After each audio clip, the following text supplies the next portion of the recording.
I don't know how long the delay is. But anyway, hello, and welcome to Rituals and Rolls, presented by the ArchaeoRPG Collective. I am your Dungeon Master, Bill. It says so, Dungeon Master right there, so you know I'm legit. And we have our full cast here today. They're that way. They're that way. So we'll start off with Tom, since you were the one on the far left, and we'll work our way across. Okay. What am I supposed to be talking about? I'm Tom. You're just introduce yourself right now. We'll jump right into the game. I know everybody wants to get right into the game. I know. Yeah. Sorry. I'm Tom. I am a cultural resource management archaeologist in the DC area, mostly Northern Virginia. I've been doing archaeology for about 8 or 9 years. If you've been watching the other Rituals and Rolls and or Still Digging streams, you have an idea of who I am and what I'm about. And that's it, I guess, unless we're doing anything about our characters. No, just jump. Keep moving. Okay. Yep. Sarah, you. My name is Sarah.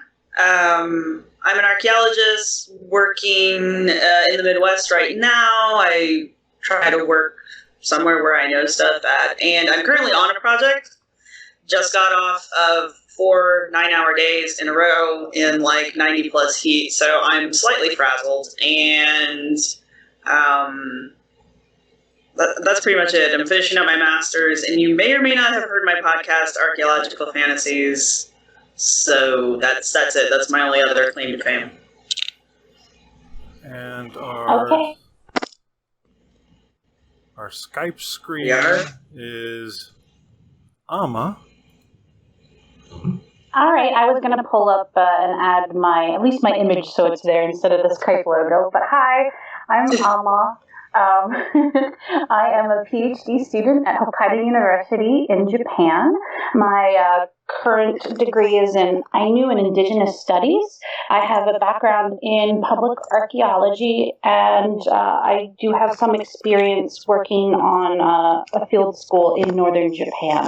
So I love D&D, I love art, and I'm looking forward to this game. So I'm Bill, I'm the Dungeon Master, I'm also an archaeologist. It's convenient here, and that's why it's we've mentioned all that kind of stuff. Normally you wouldn't have to worry about it, but the way this show is going to be sort of unique because it's going to be a series of archaeologists playing Dungeons and Dragons. And what does that mean? How is that going to be different than anyone else playing Dungeons and Dragons? Well, that's one of the things we're going to try to find out while we're doing this, is all that kind of stuff. There. I'm putting a picture of an early draft of Ty. Well, it's not the current one, but it's an early picture of Ty onto the screen. Thank you. In Ama's spot. We're coming out quickly on the screen. So probably shouldn't. So are we having a problem with the stream, or? It's fine, but you sound fine, but all of us are a little. And now everyone else has gone blank on me. So while we're waiting for this technical difficulty to sort of pick up, let me explain a little bit about what we're doing here. We are going to be playing role-playing games, tabletop role-playing games, things like Dungeons and Dragons, over the course of this series of Rituals and Rolls. And for our very first endeavor, we're going to take on the big daddy of them all, Dungeons and Dragons itself. So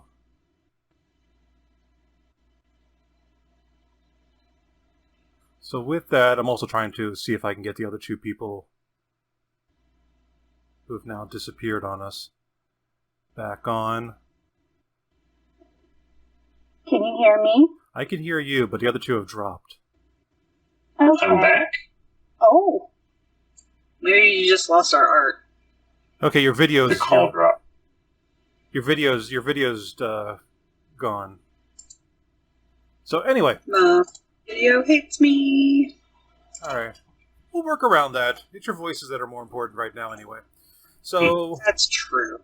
we're playing these games. So right now we're going to play Dungeons and Dragons. And specifically, we're going to attempt into, as you can see by the big thing here at the center, we're going to be playing the campaign Tomb of Annihilation.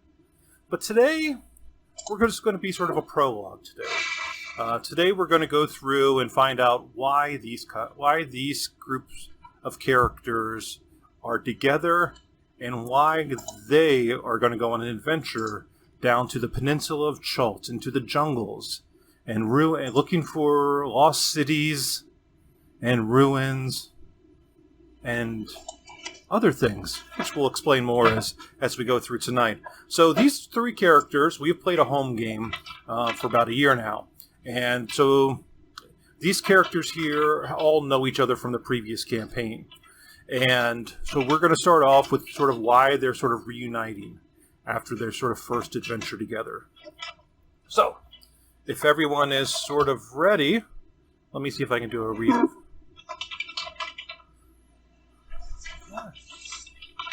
Do anything really quick with... We can do some filler for you if you'd like. I'm just kidding. Anybody else? Yeah. Let me play around with Skype for a second to see if I can fix something real quick before we just dive right in. Do you want us to introduce our characters, maybe? Yeah, go ahead. Yeah, go ahead and start doing your character introduction right now. Up until the point of entering Baldur's Gate. As much as you want to talk about right now.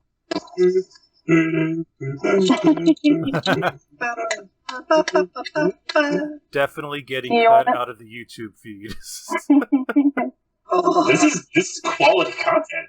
Let's all go to the lobby. Let's all go to the lobby. Actually, we're talking about our characters. Yes, that's what I'd suggested. Okay, so this isn't quite working. So what I'm going to do actually is hang up on all of you, and then call you right back. And we'll see if the video feeds come back. So, pardon the interruption. Now that they're gone, they don't realize I'm going to kill them all tonight. Bwah-ha-ha-ha-ha.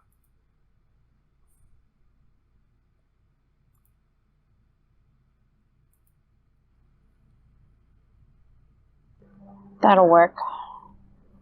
All right. Got one. Welcome back.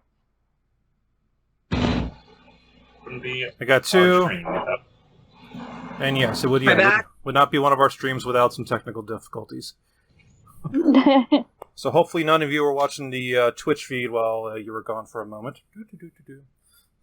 I am. Dun, dun, dun, dun. Yeah. Hey, we're back. So, you have all been asked to come to Baldur's Gate by an old friend, Sildar of the Lord's Alliance, who you had met sort of on your first venture back in Phandelver. It's been been about 2 years now since those adventures there, where you were able to help sort of save the town and help bring commerce and civilization into the interior of this land. I hate that word. But you all received a letter from Sildar, and it sort of went something like this to each of you. I have tragic news, and also a possible mystery. Your friend Eindunan is dead. She was a powerful cleric. But last week she got into a tussle with some of the Red Cloaks. And she was severely wounded. But the healers in our town couldn't heal her. And she soon died 2 days later. After this, I became aware of something that's being called the Death Curse. She's being buried with her temple in Baldur's Gate, and there are two people I'd like you to meet. There's a person I'd like you to meet in Baldur's Gate, Rimalia. She is with the Harpers. And I believe your talents and skills just may be what's needed to uncover what this death curse is and also give you all the opportunity to mourn your friend.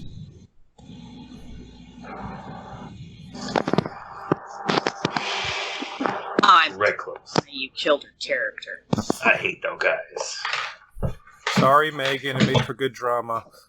We love Telling you, Megan. and you're more than welcome back. We'll even resurrect her if we have to. I'm telling. But how? What death curse? Wait, no, we don't know what that is yet. Something called a death curse. Something called a death curse. That sounds bad. Well, as you were making your way to Baldur's Gate, and you've also been sort of asking around town because you're seeing sort of panic around town and panic around the different various temples in town. Apparently, it appears that those who have died and been resurrected are slowly wasting away. And also appears that resurrections and other those sort of magical implements used to bring those back from the dead are no longer working. And as you recall, at the end of Phandelver, Anne was mortally wounded, but you were able to get her back into town soon enough where the clerics were able to resurrect her. So, it's a warm day in Baldur's Gate as you lay on to rest. Death came quickly, as you heard in the letter. No clerics or paladins could stop the death curse from taking your cohort, just as the healers of Faerun couldn't stop the dreaded affliction from taking any who died in the past. You've seen many people gone before their time these last 10 days, but this hurts the most. You stand before a small crowd of monks and paladins and priests gathered at a shrine in Baldur's Gate. The cleric asks each of you to give a eulogy by sharing a memory of your friendship. The time for you to address the crowd is now.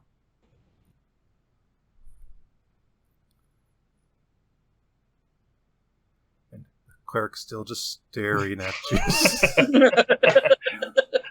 What was Megan's character's name again? You can just go with Anne. You can just go with Anne. And you called her Anne for short. Yeah.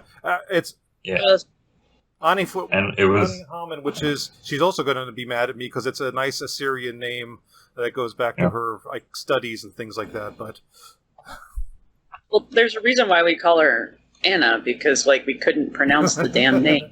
Yeah. All right. My fondest memory of my dear friend Anna was the night our room got broken into and she viciously stabbed to death the attacker with only a few hours of sleep under her. I was really proud of her that night. And you can see some of the paladins in the back are sort of applauding this. Some of the priests are a little aghast at this. I just remember that the next day we went and bought her very own knife so she didn't have to borrow mine again. We did do that. We did. I don't have a better story. Do you remember her full name? Do you? Anna Dewana. Nice.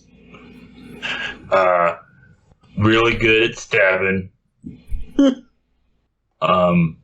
Sweet heels.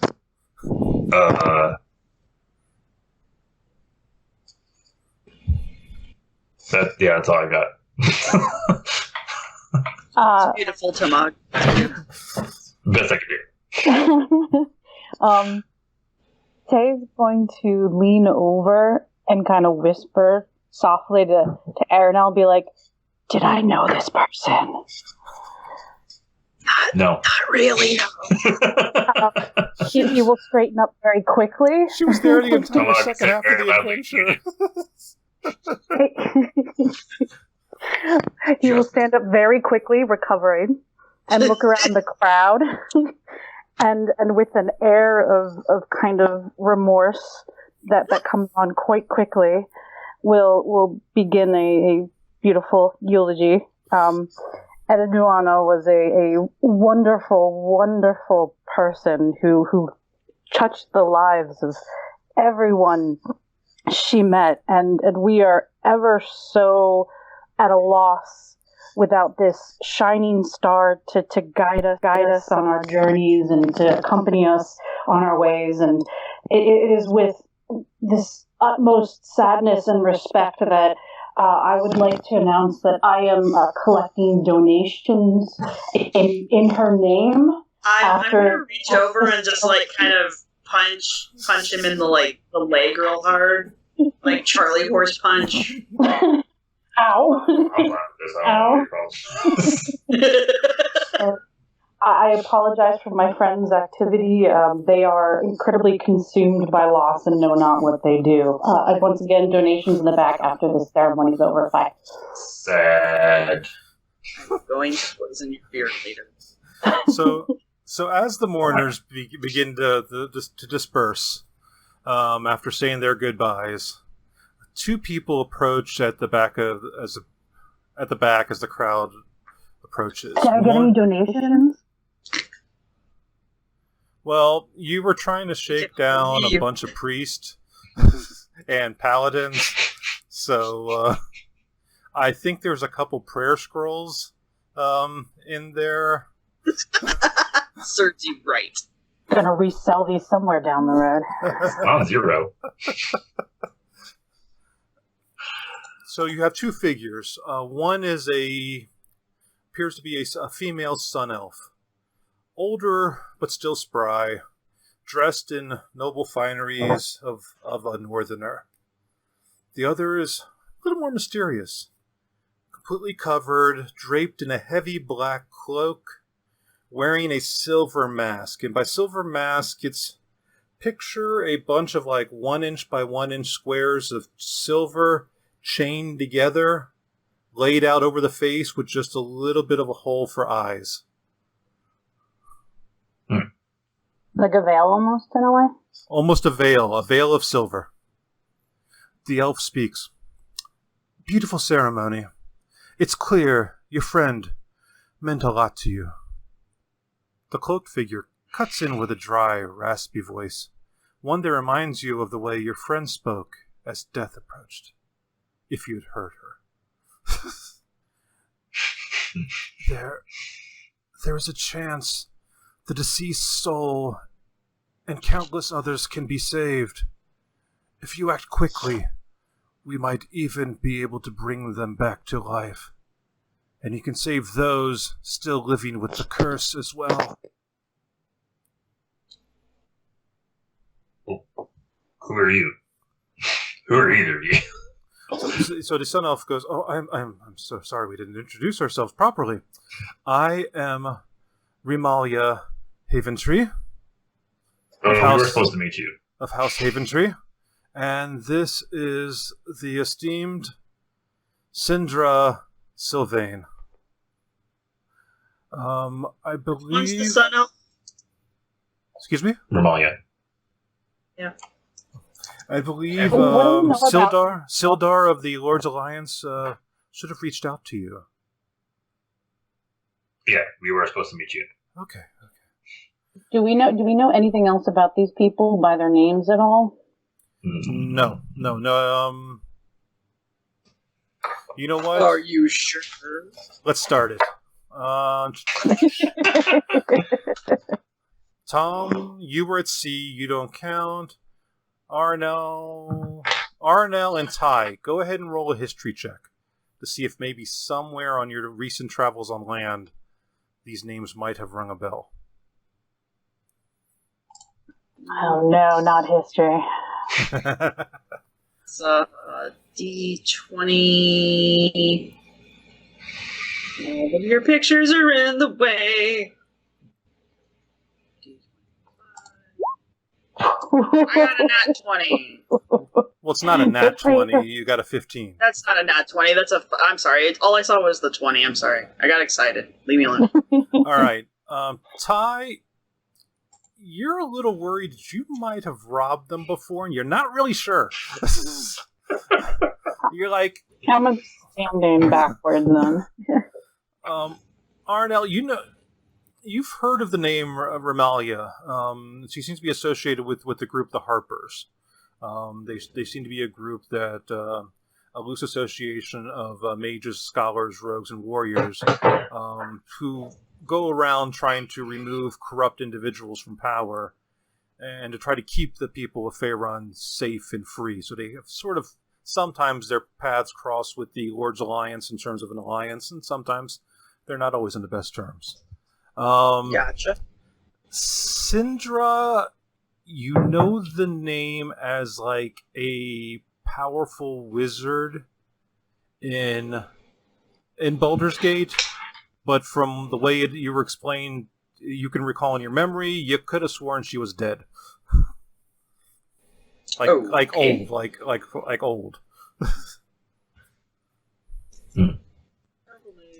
I was dead.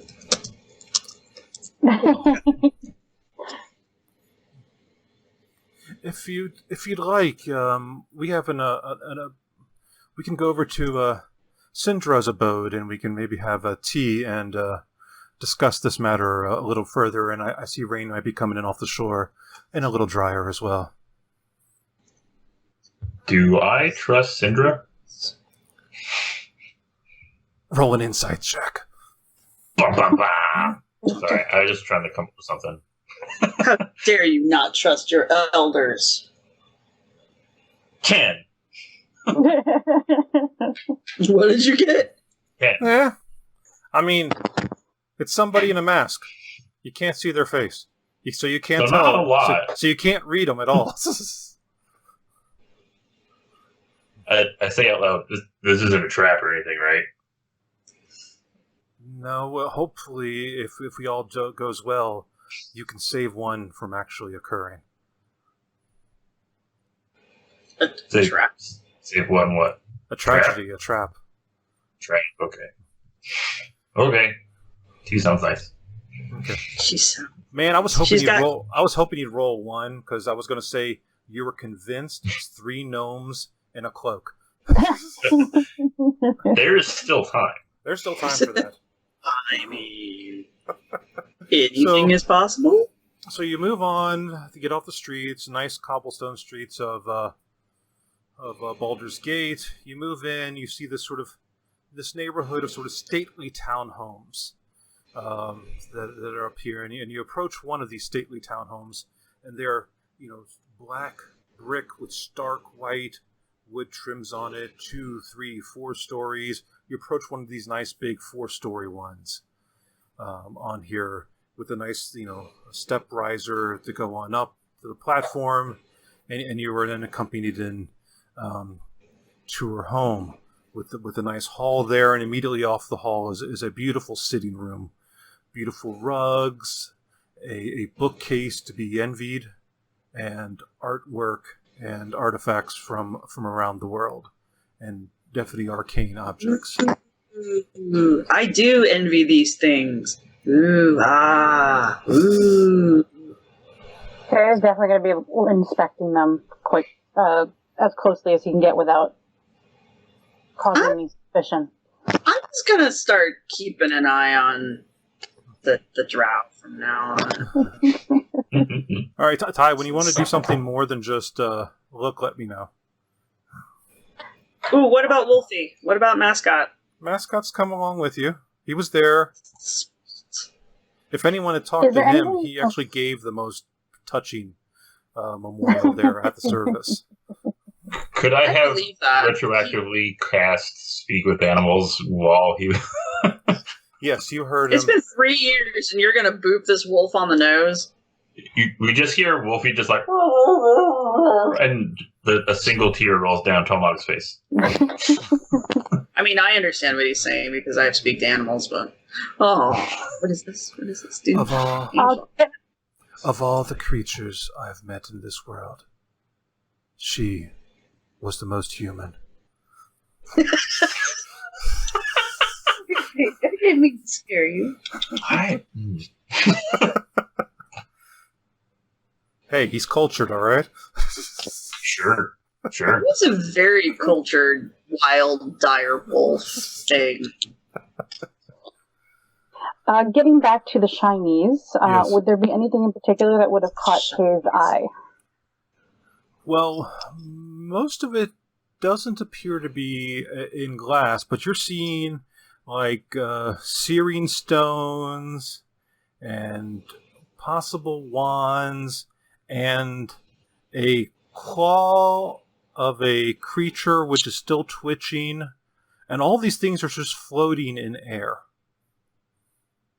as they're doing it, sort of floating and rotating in air. That's sort of how these things are all being displayed.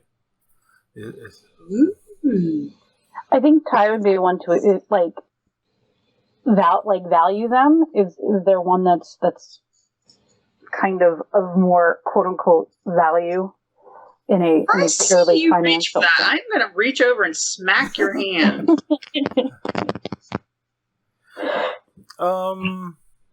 Asking for a friend. Roll an intelligence check. All right. What is our intelligence here? D20 plus your intelligence modifier. Oof. Oof. Gotta fix this. Oof. Oof. You're looking and you're looking and you're looking, and while you're looking, you don't notice this gnome who's walked up right behind you. Excuse me, sir.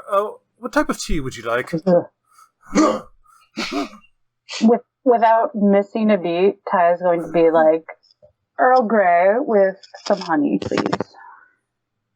Roll a deception. Now this I believe I've got.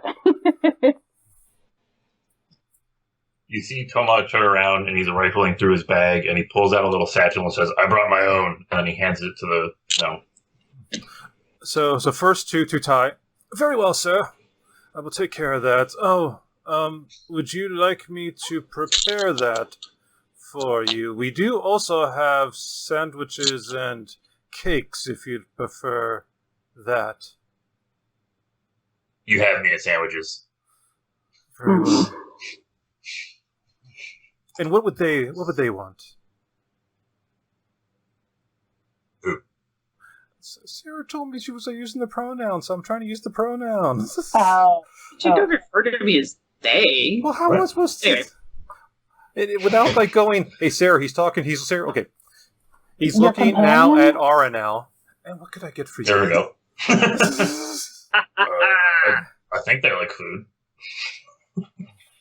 Aranel, you hungry? I like refreshments, please. Dammies. Very well. Sandwiches are always good. And Thomag, you notice you just look away for a second, and you look back, and he's gone. I don't like this.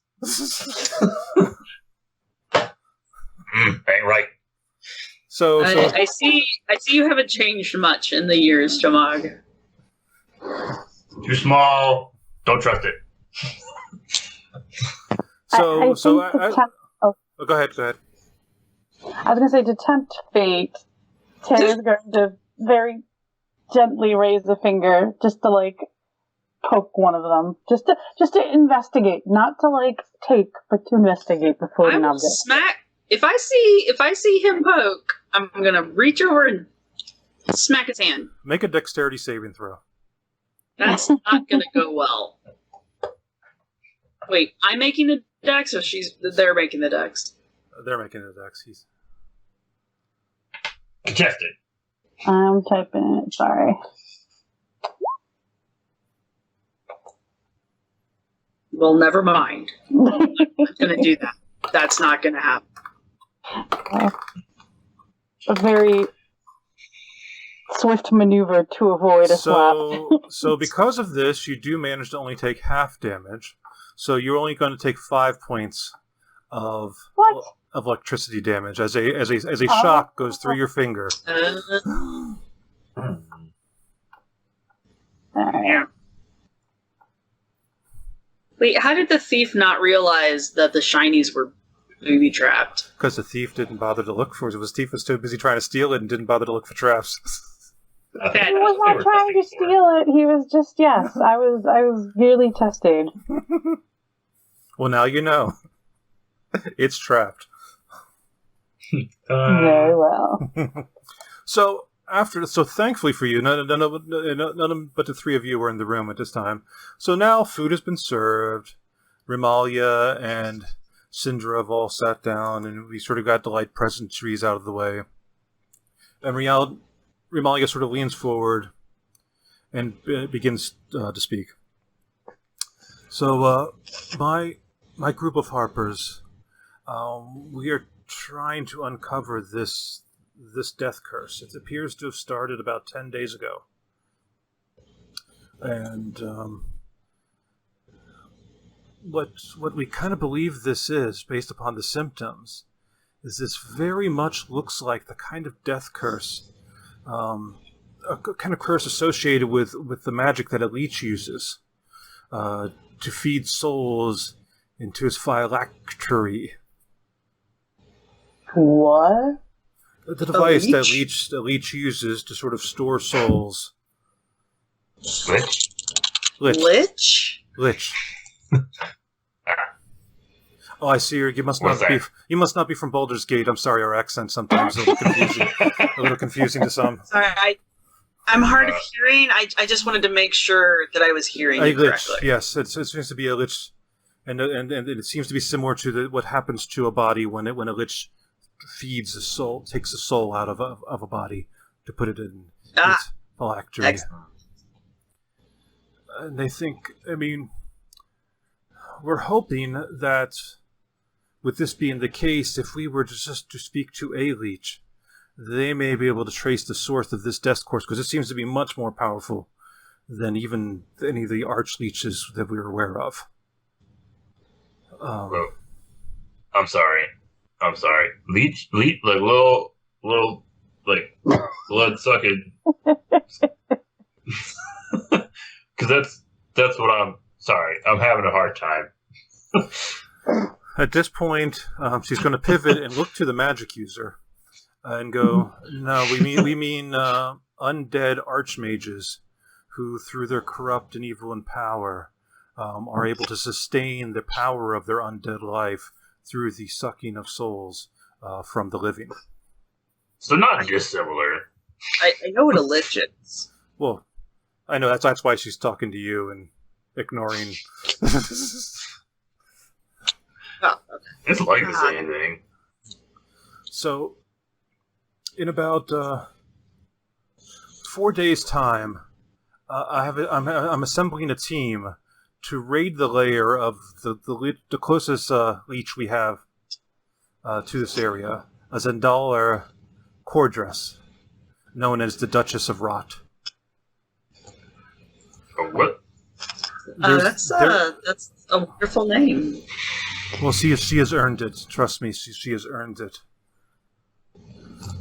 And we are hoping to be able to force this evil being to cooperate in tracking the source of this death curse. Zeldar's tower is nearby, like I said, about 3 days sailing from here, nearby Cloakwood. It's close enough to be easy from Baldur's Gate, but it's far enough away that innocents should not hopefully be harmed in this raid. Wait. Raid? I thought we were just going to her house.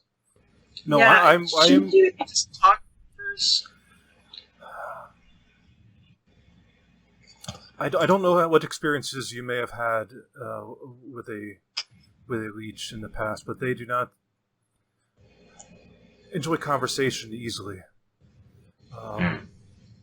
They normally like to suck the souls out of everything around them rather than have a conversation. So, unfortunately, I believe we're going to need to speak with her by force. But we think there may be a way without too much loss of life in order to accomplish this goal. We think we may be able to force her to cooperate with us if we manage to steal this phylactery.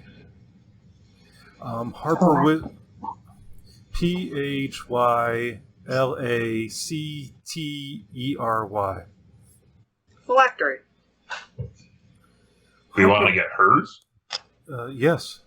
Harper Wizards have used their scrying and have determined that Zalandra's phylactery is her spellbook, a tome bound in humanoid skin, which she keeps locked in a vault in her basement. And this is where you come in, and where, at least from what Sildar has told me, some of your skills, unique skills, may also come into play. He had mentioned that at least one of you was a member of the Golden Trowel. Oh. How are we going to help you? Well, so we need, basically at this point, our attack is meant to be a diversion.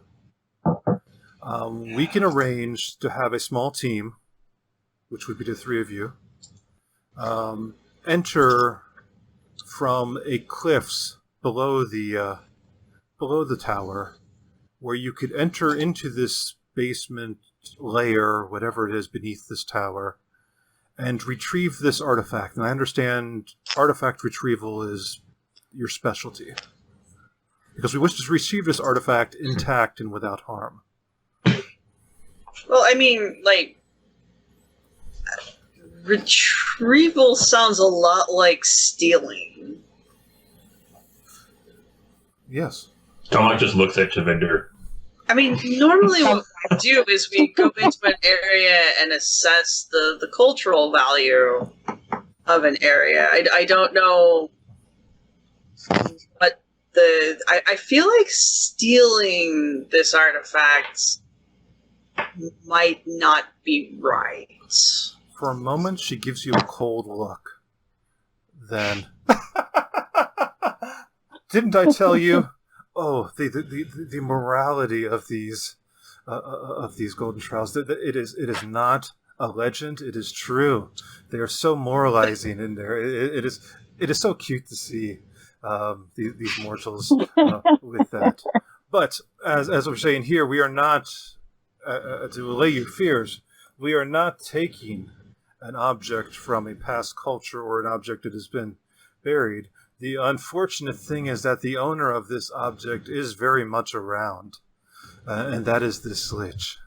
And if you deem it to be charitable enough, after we receive this, all the information we need from this lich, we could then kindly return it to them to allow them to continue sucking up souls of the innocent in the land. Hold on. I mean, I'm not one to judge somebody's,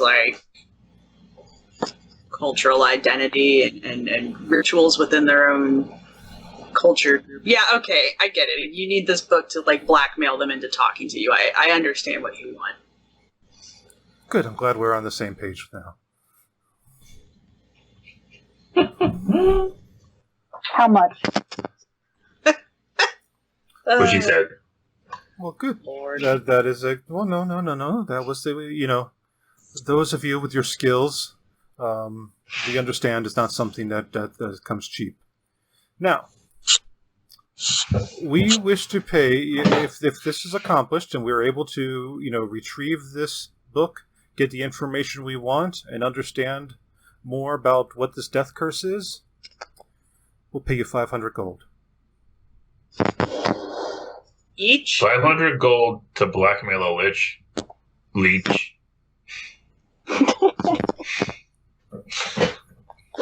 So what's our per diem?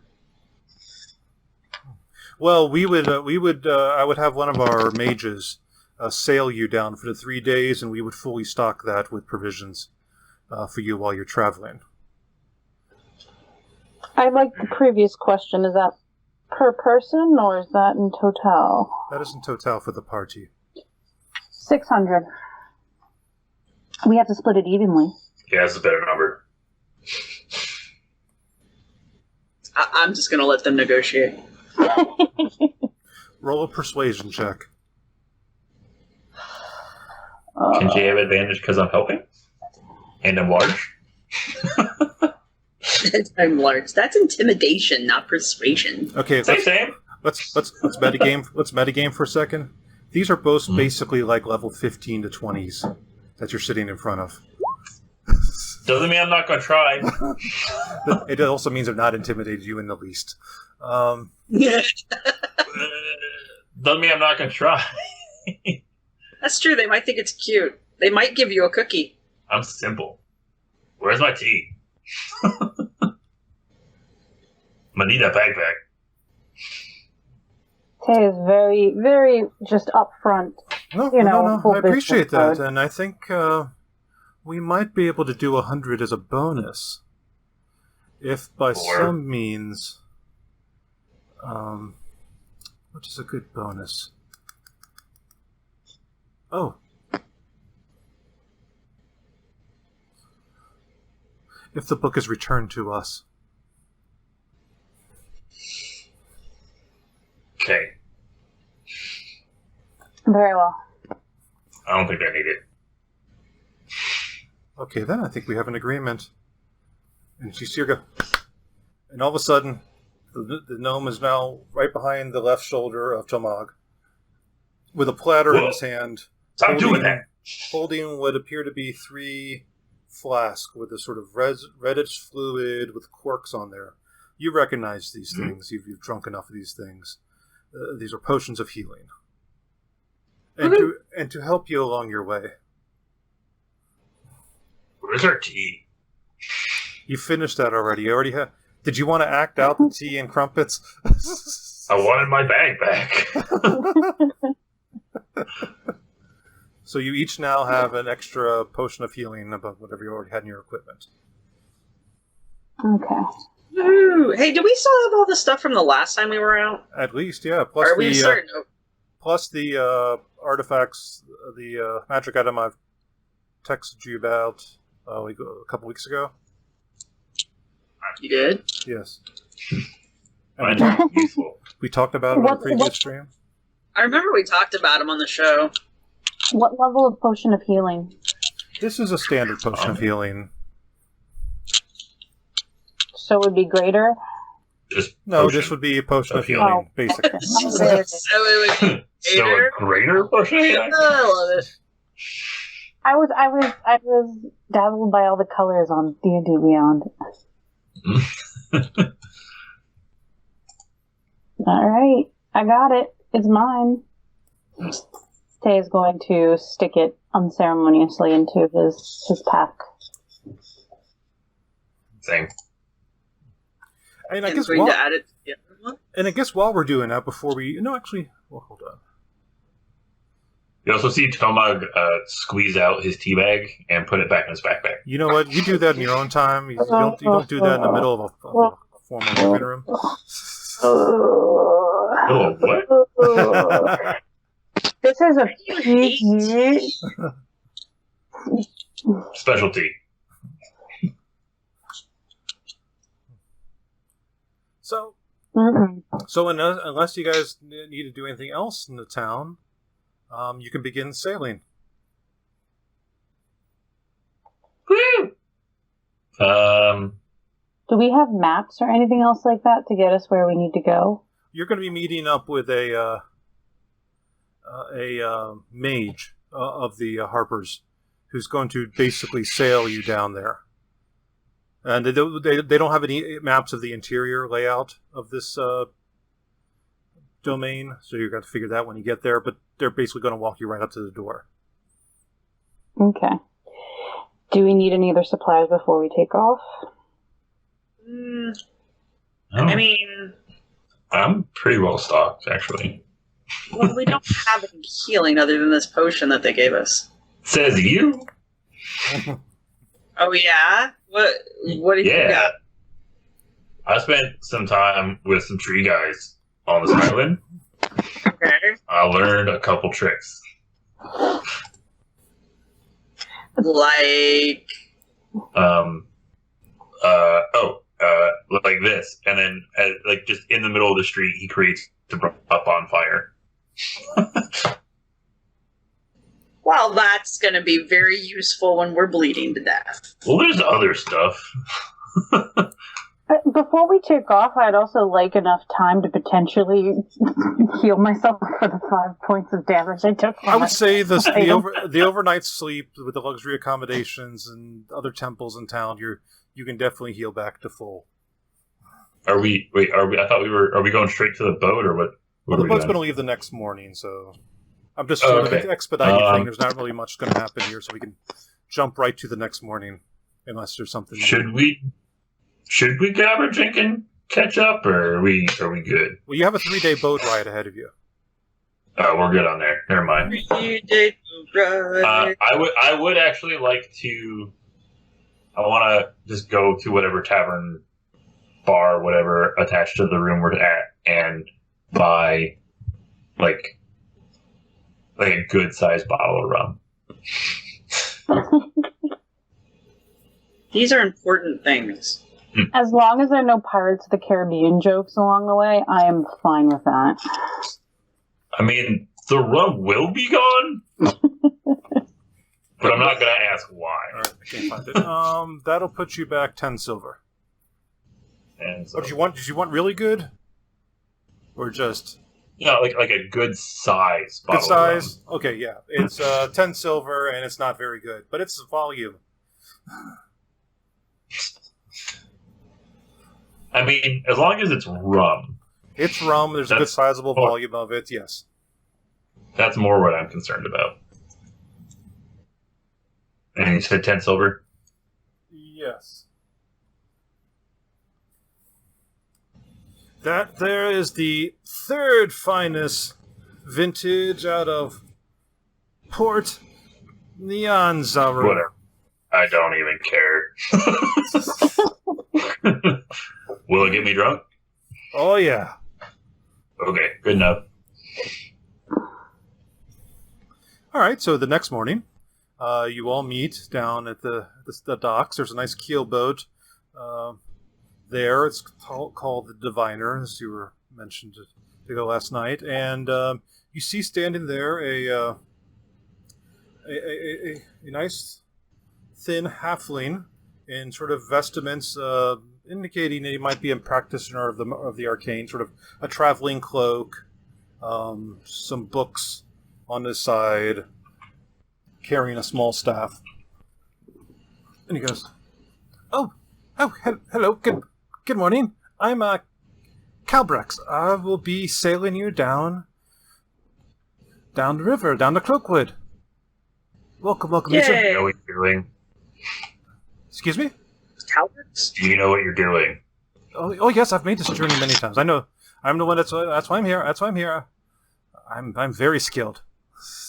Mm-hmm. He's a dwarf? Thomag just narrows his eyes and nods. What is Calbrix? A halfling mage. Halfling. K or C? Callbrax. That is nothing like how I spelled it.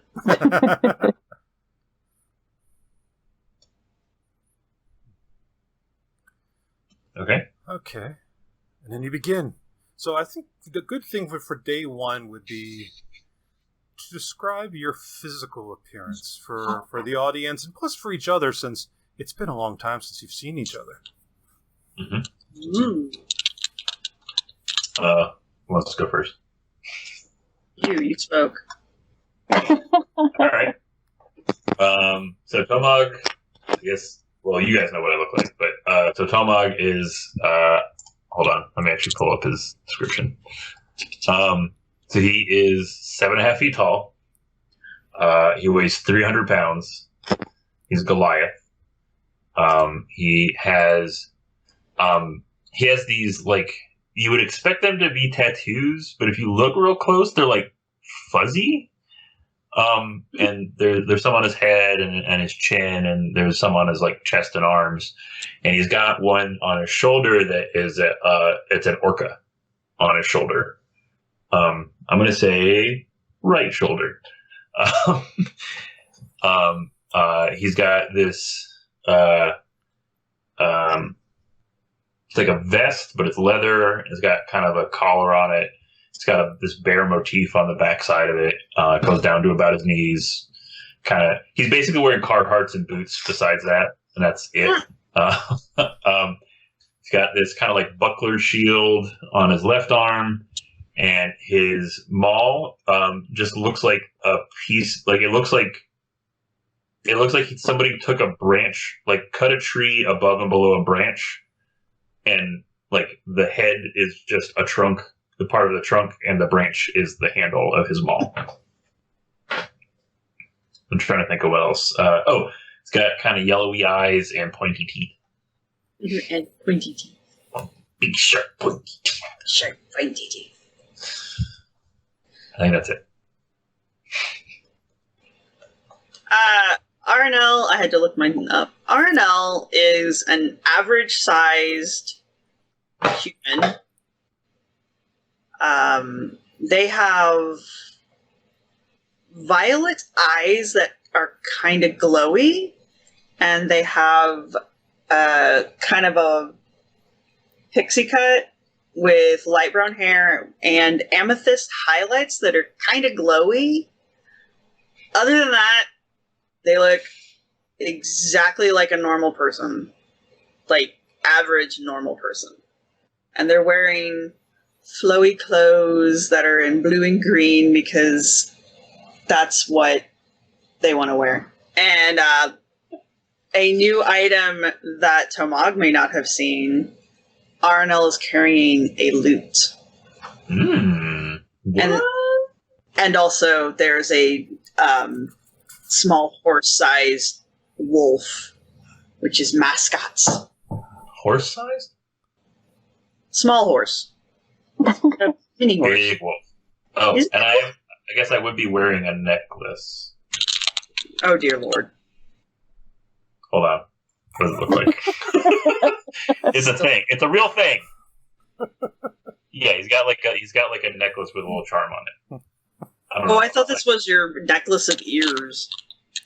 No, I have since stopped carrying bits of things.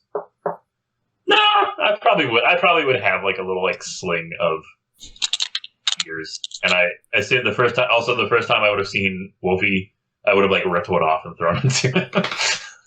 Wolfie. What kind of ears? Various.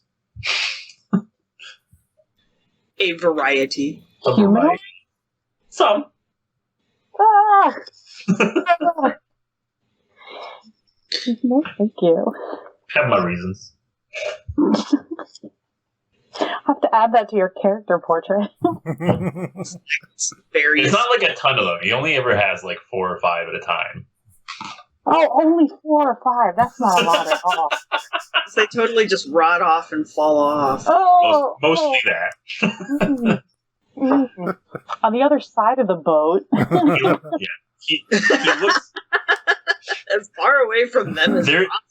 Well, they're like cured. They're like dried out because he doesn't just like throw them out. They're like raw hide, but they're ears.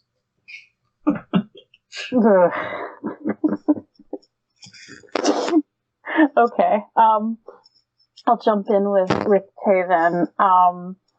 So as a drow, he's not that terribly tall, but still very kind of lithe, I guess. So for his height, he's thin yet looks kind of muscular, I guess. Still about the same as he was prior to that.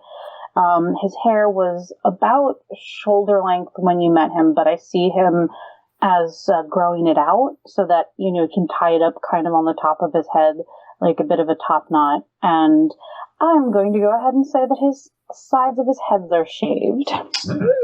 Yep. Still kind of wearing little trinkets and things that he's picked up along the way. So he's a little ostentatious, but maybe not as much as he was in the past. Very select choice pieces, decorate. His skin is in typical drow fashion, pretty dark with like a purplish, a grayish hue to it. He has kind of bright, amethyst colored eyes, and his hair is whitish gray. And I think he's wearing things that, are pretty well form-fitting but don't constrict movement at the same time. That's something that allows him to be kind of nimble if need be, or hide away. Let's just say, he's still got a cloak on him as well, too. So he's keeping part of his form, hidden. Because he's got tentacles for arms. No, I don't know. Wow! He's actually 7 gnomes in a cloak. Speaking of which, between the nights 1 and 2, Aranel. 7 gnomes attack you in a cloak. Apparently. It has more to do with the tentacles. You have the same dream again, but not the one you normally have. For about the last 12 days, and this what caught you when they were mentioning the 10-day of this whole death curse thing, because for the past 10 days you've been having a dream, and they would alternate between the sky and the sea, but they would both end up in the same way. You would somehow end up in a dead city, and it's not just dead because the buildings are collapsed and there's no people around. You could just feel the air of death in this place. At the same time, though, just like tentacles, the arms of the vegetation of this area, this huge vegetation, was entwining this city. Sometimes you think they're tentacles moving, other times you think they're vines. And you feel this sort of something you've never felt from either of your concerns. Apprehension to almost fear. And they would always end with this sort of large glass container with something moving in it, which was liquid, solid, flesh, spirit, energy all at once. Changing in between, but always all of them at the same time.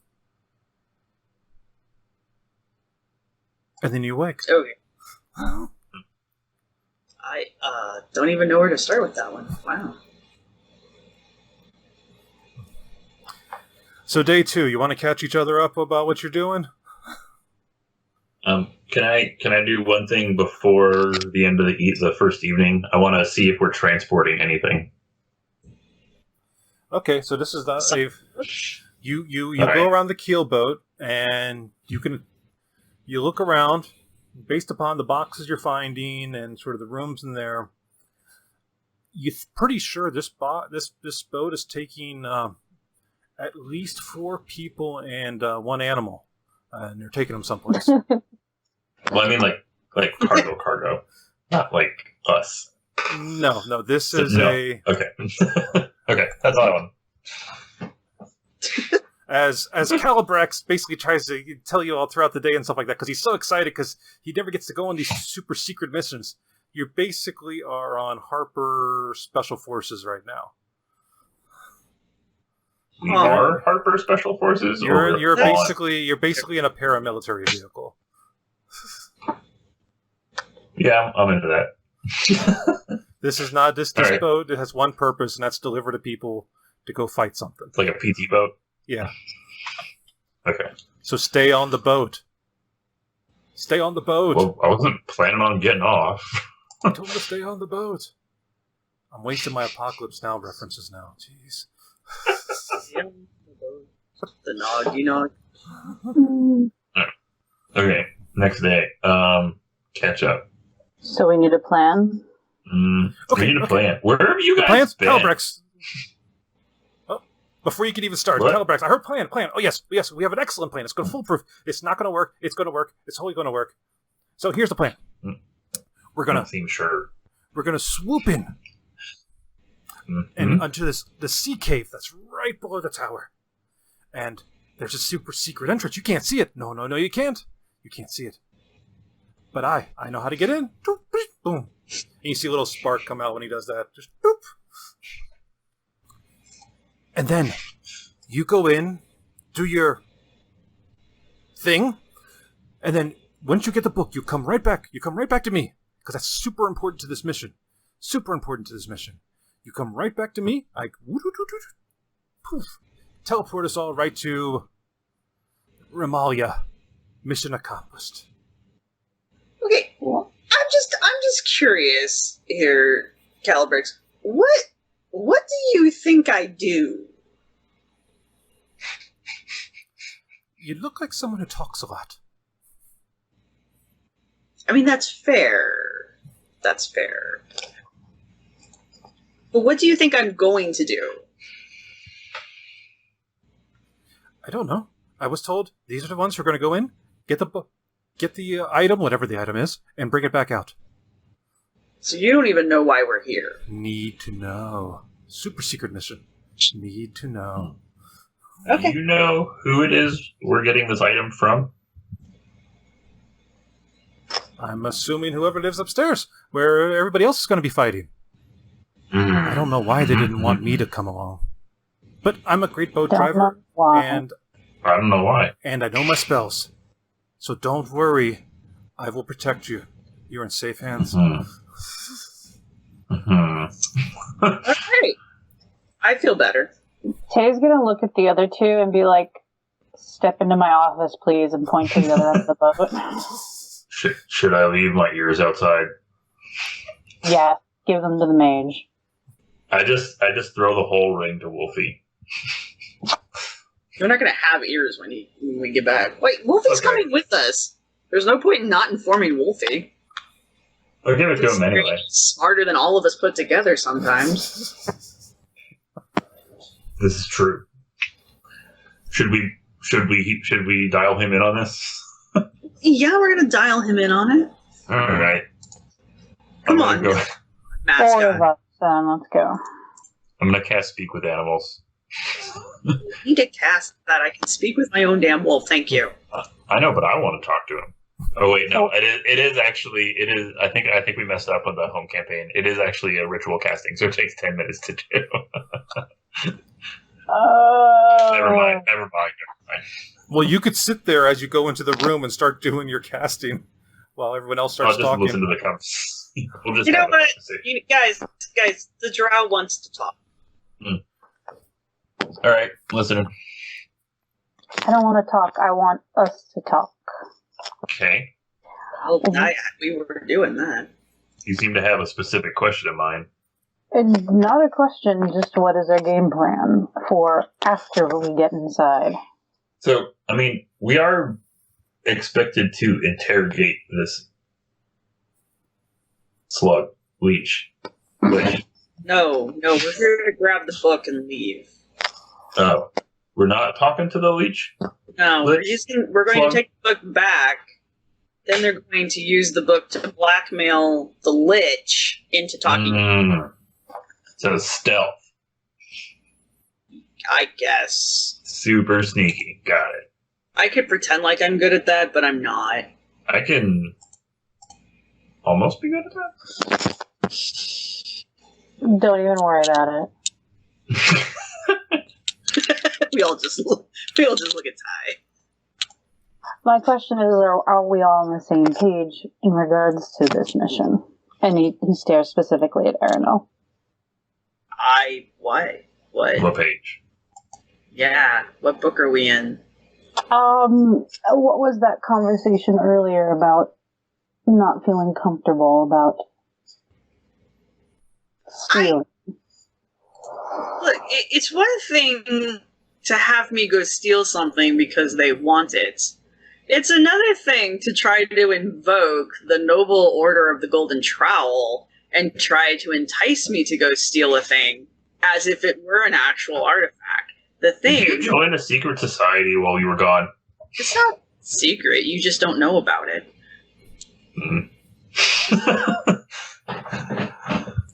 I'm just saying. Do you have a secret handshake?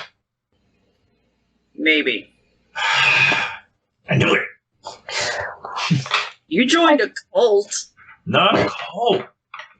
Just a group of like-minded individuals. Looking out for nature. Live in the woods. By Not themselves. on boats. No, well, with each other. Sometimes on boats. I mean, what they really want is someone more like Ty to go break into this lich's abode, grab this book, and then bring it back to them so that they can then turn around and blackmail said lich. Are you telling me you never acquired a useful item for somebody else? Well, yeah, I would usually acquire them for myself, but those are not items that belong in museums. I mean, a phylactery, I don't think does it? I mean, maybe if the lich was dead. Are we cool with liches now? Like, is that a thing? Wait, I mean, what do you mean? Like, cool, are we friendly with the lich? Well, the lich impedes on other people's rights to living. Well, yeah, but that's just how a lich survives, though. I mean, how are you going to sit here and judge the way the lich has chosen to live life? Like, you don't know anything about lich's life, though. Duchess of Rot is a bit strong, I think. I think she probably chose that one herself.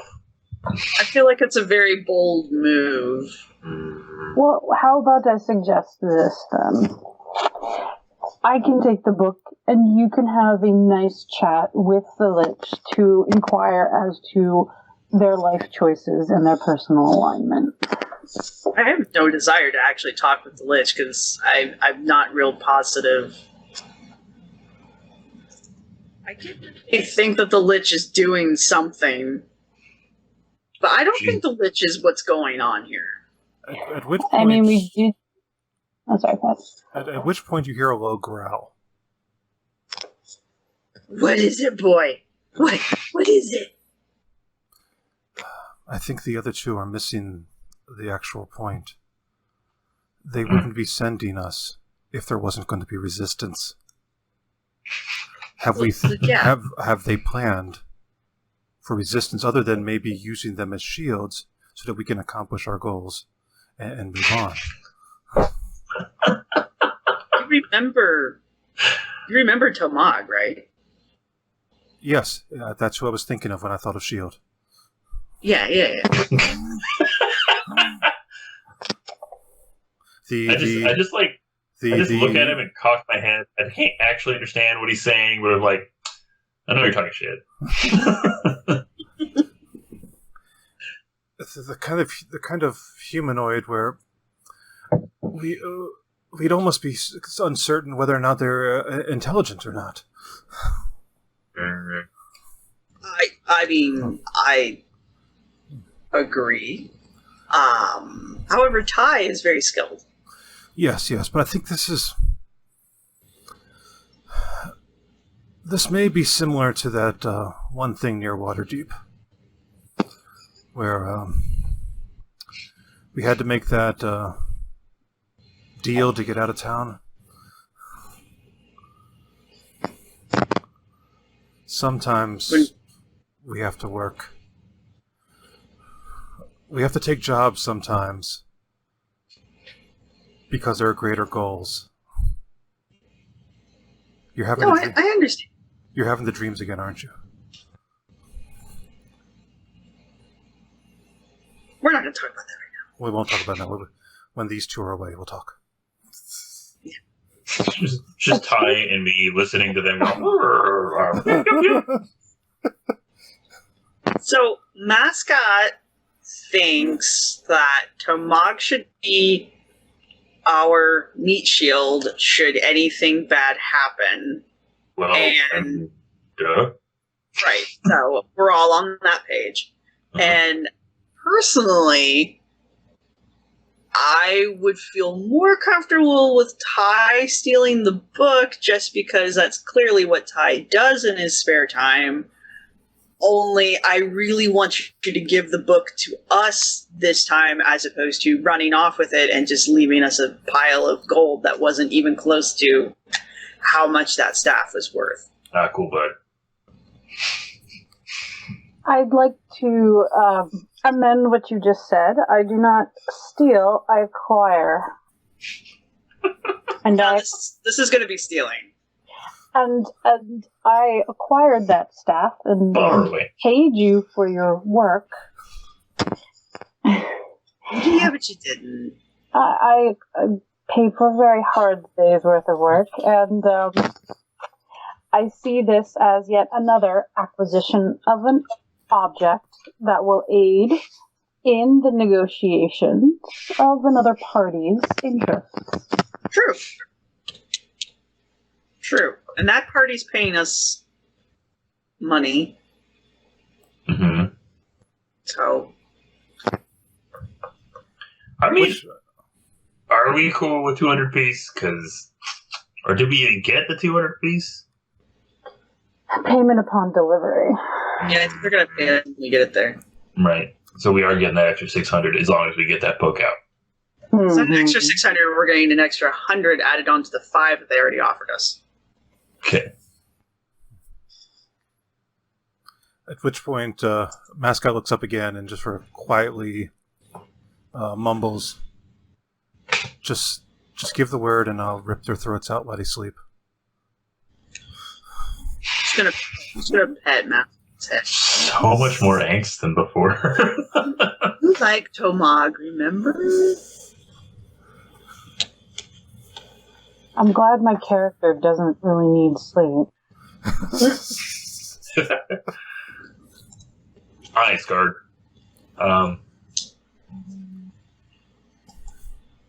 So do we all agree that we're going to go in here and we're going to send Ty up to go steal the book? And so I think we need a distraction for Ty.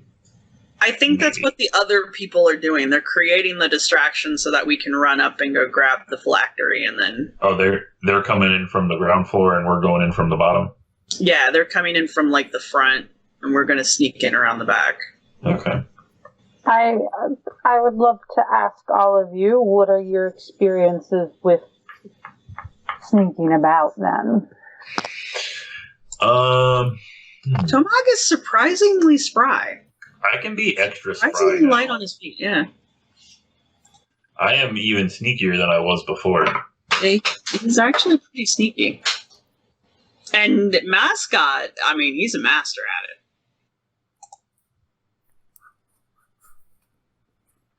Ty's going to just stare at the big dog warily. It's not a dog, he's a wolf. Yeah. What she said. They said. There you go. So scary. Who's the scary boy? Be scary, puppy. Alright, very well then. I can be sneaky, but I need to know that if I'm going to be sneaky and risk possibly more than the rest of you, that I'm going to have some kind of security behind me then. Oh yeah, we got you. Yeah, we're good. You're good. I'm going to be the first in, but I'm also going to be the first out. Just as long as you're on the boat when we get back. So also, just so everybody knows, I can be exactly as sneaky as Wolfie now. I remember that, like, your sneak rolls were surprisingly high anyway. Yeah, but I mean, like, exactly as sneaky as Wolfie. Oh, that's cool. What, are you just gonna, like, copy Wolfie? Kinda. I don't know how sneaky he actually is. I just figured he was decent at it. He's pretty sneaky. I think he can be, yeah. Pretty sneaky. Extras. What is your sneak, Mascot? And why you guys are wrong? And don't forget, I'll be right at the entrance waiting for you so I can teleport you guys out when you're done. It's a plan. Yep. Yeah, Oh. what that guy said. Teleport us to where? Up to Ramallah. Upstairs? Wait, I thought we were getting in and getting out. Nope. It's gonna teleport us back. Okay, so here we go again. So I'm going to sail you in, and it's going to be the big cliffs here, and then I'm going to bring you down here. And then once you get down here, there's a little cave. There's like, oh, it's a big wall. I can't get in. But don't worry. I know how to get the secret entrance in. I'll open the secret entrance in, and we get in the secret entrance, and you go through, and you get your thing, and you go, and you come back, and I go, and then you come back up here, and I get you right up there. And mission accomplished. Calibra. When you say right up there, do you mean upstairs in the tower, or do you mean back to the original tower we were at? Yes. Where Ramallah is. I want Calabax to answer. Which tower? There's only one tower. You can... So we're getting the phylactery, and then you're sending us to the leech. Oh, I'm sending you to Ramallah. And if she's with the leech, then Where yes, is then she? Betsy, it's even better. Better is a word. Is there a door that Tay can close to kind of push Calibrax out of the room momentarily? Oh, it's still closed. He's just yelling from the other side. No, he's in the Maybe room. he's... Oh. No. Where did you get in here? I mean, it is his boat, guys.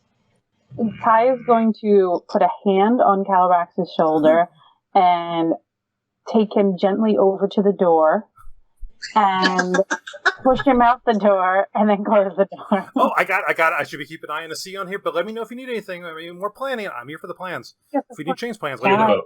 Bye. Shut the door. Bye. It's need to know. Need to know. Like, if you need, you can see little hands now above the port window, still flagging for a few seconds.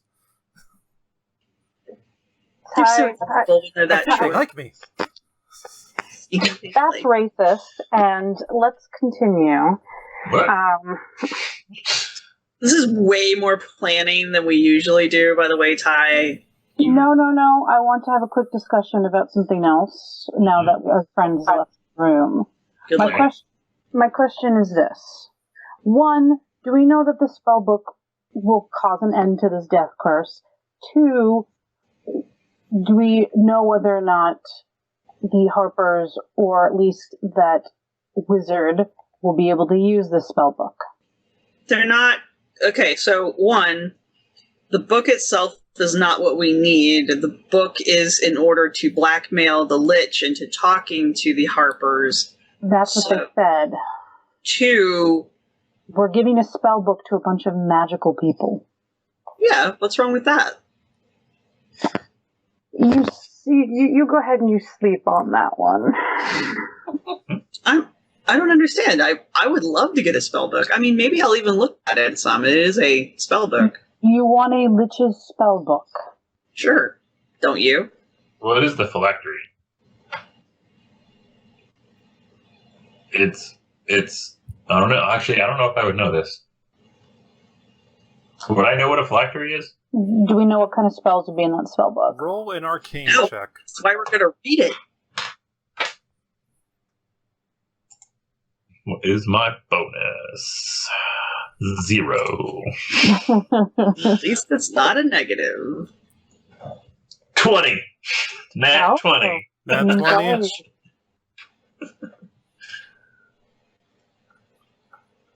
Would I know what a phylactery actually is? Does the barbarian gigantic? With a nat 20, and I gave it a DC of 20. I should have put higher. Yes!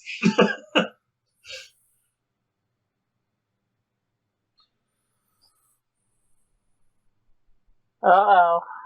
Now he's got to think about it. That's terrible. Uh-oh. The DM's thinking. You know, it's the kind of place evil undead put souls.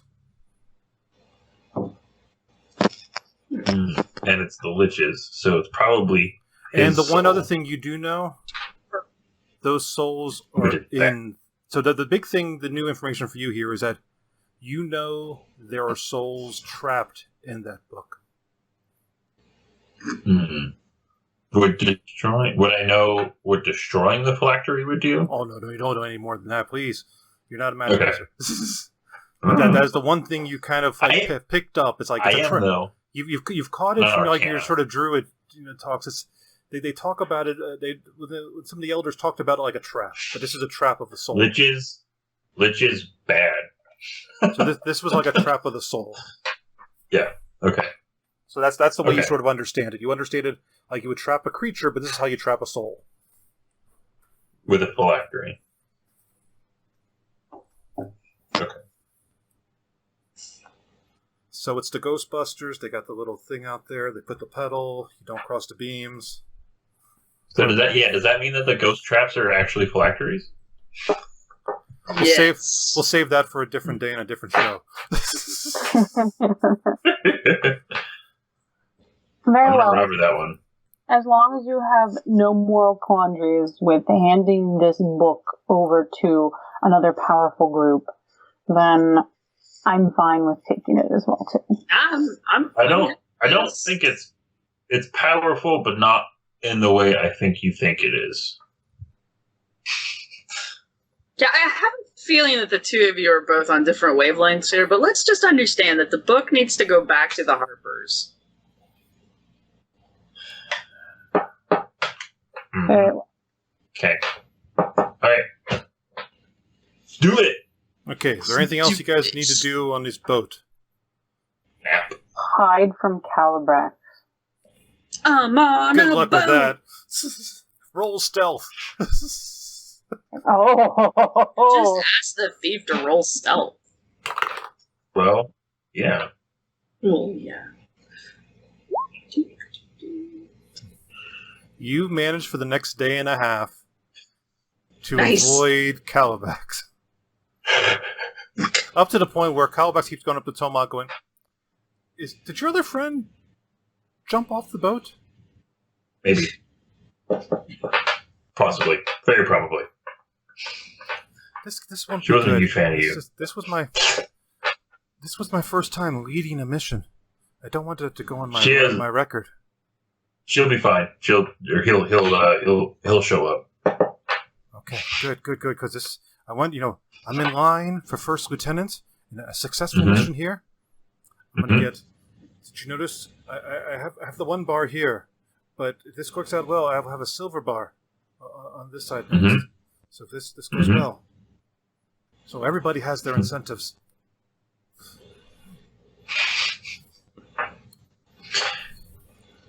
I feel bad. Yeah. Maybe we could just get him a little silver bar later to just pin on his shirt as an attaboy. This is in character? You saying this in character? Yes. Why? You didn't earn it yet. I don't even understand why they have insignia.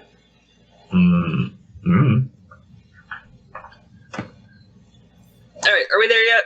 So we're about an hour away, but I just want to remind everybody: once we get near into the cave, we're going to hear a horn. That's going to be Ramalia's signal. Once the horn is sounded, the raid has begun. She wanted me to remember. Be quick, you little shit. Oh, be quick. She wanted to remind us to be quick, and that time was of the essence, and that they were not sure how long they could hold back the undead forces up there, and the sooner you guys could finish your mission, the better, or else maybe the lich might go back into her cavern, or might realize there's a trap going on. Okay. So I understand you're all professionals and stuff like that. No pressure at all, but hurry up. Right. I feel like this is like a reoccurring theme. All right, are you ready, Ty? Ty appears behind Calabax. Calabax is just like, there's an errant firebolt which just misses the sail and flies out to the sea. Would you quit signaling? At which point it's night, and as the firebolt goes over, you can see undulating off in the distance, probably at least 3 miles away. They look to be small backs, as if they were whales or snakes. And it's hard to judge the distance. They could either be like a whale or a dragon. I'm going to be honest, there's a pretty big difference between a whale and a snake. So we're talking larger size. Well, your perceptions do. Well, I'm not talking about large snake. These would be like, if it's a snake with a body at least 10 feet in diameter, if not 100 feet. Hold on. Is this like on the water or just like over in the water? You're sailing. Someplace? So when that firebolt went on, it lit up the water because it's night. And in the distance, about 3 miles away, you see this sort of undulating figure. It seems to be moving up the coast, moving north as you guys are moving south, so sort of working in different directions. Yeah, I'm just gonna point at it and go, we're gonna have to deal with that later, but I can't handle that right now.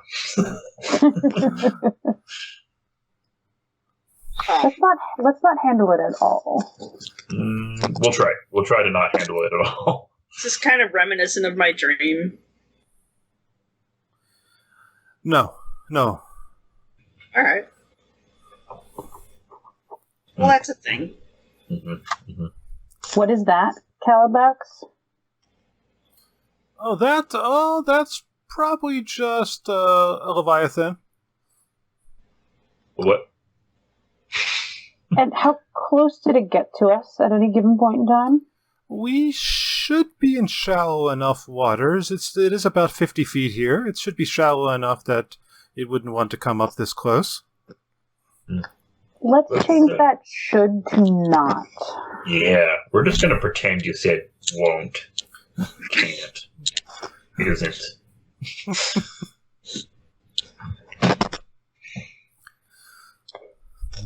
All right, are we going? So it is now. Let's just do this job. It's now the evening of the third day of your boat ride that the wind seems to blow a little colder now. The evergreen treetops of the cloakwood rustle endlessly. Calabrick steers the boat along its rocky shores. See there? He says to you, pointing to a monolithic black tower appearing just above the dark forest. This tower looks like it might have originally been a windmill, but it looks like it's been converted into a temple of some sort with some outbuildings now attached onto it.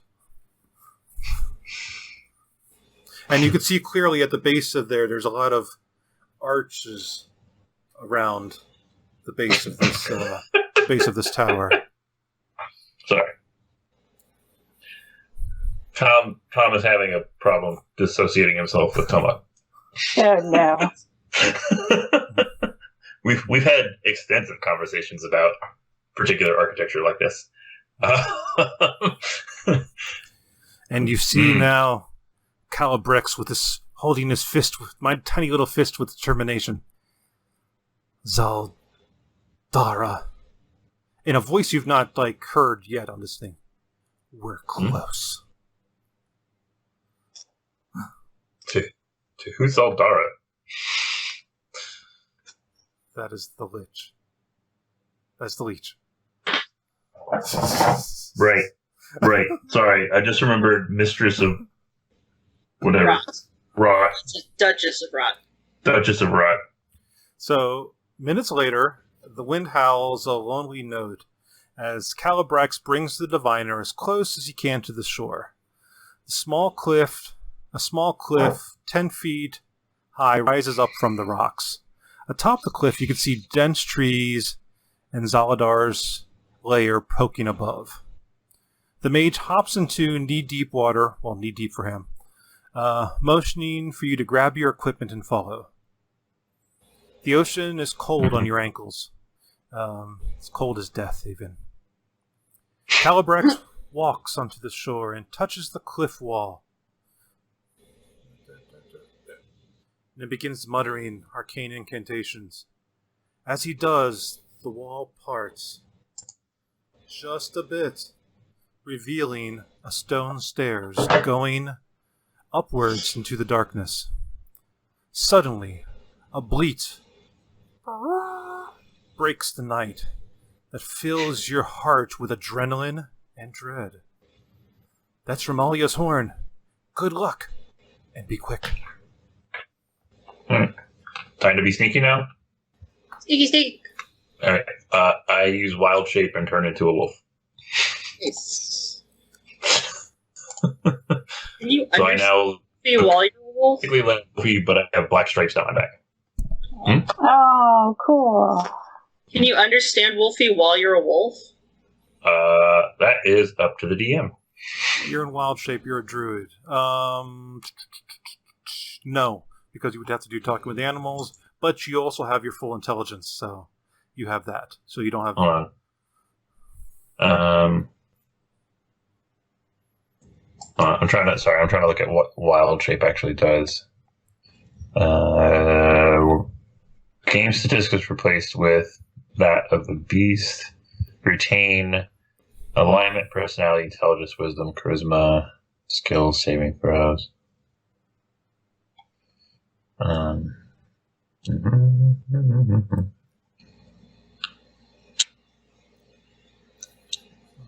And also my equipment is absorbed into me.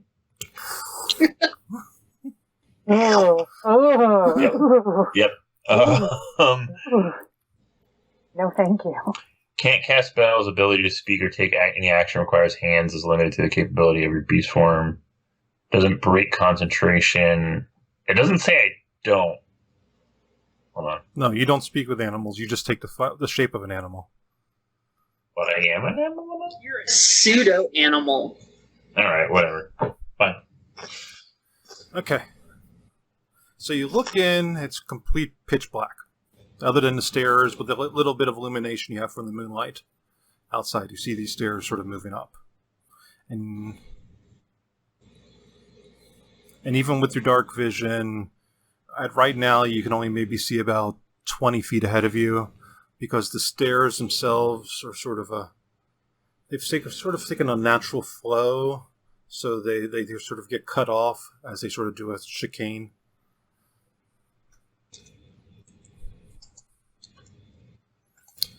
What you can notice right at the beginning is that the ceiling appears to be about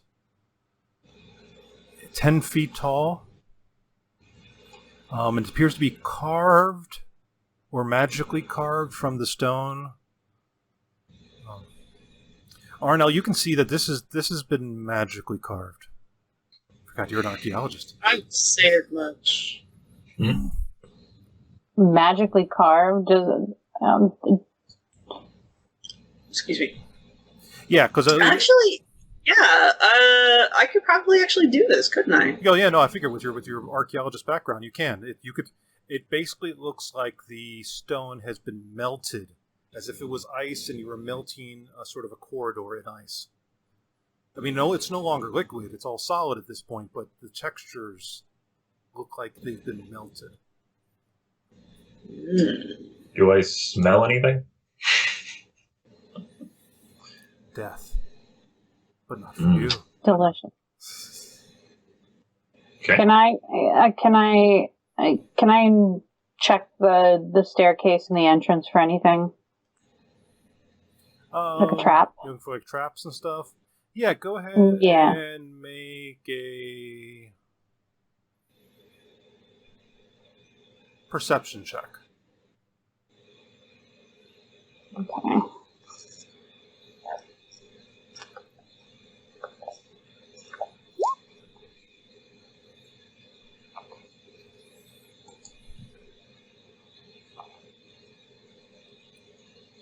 Done did.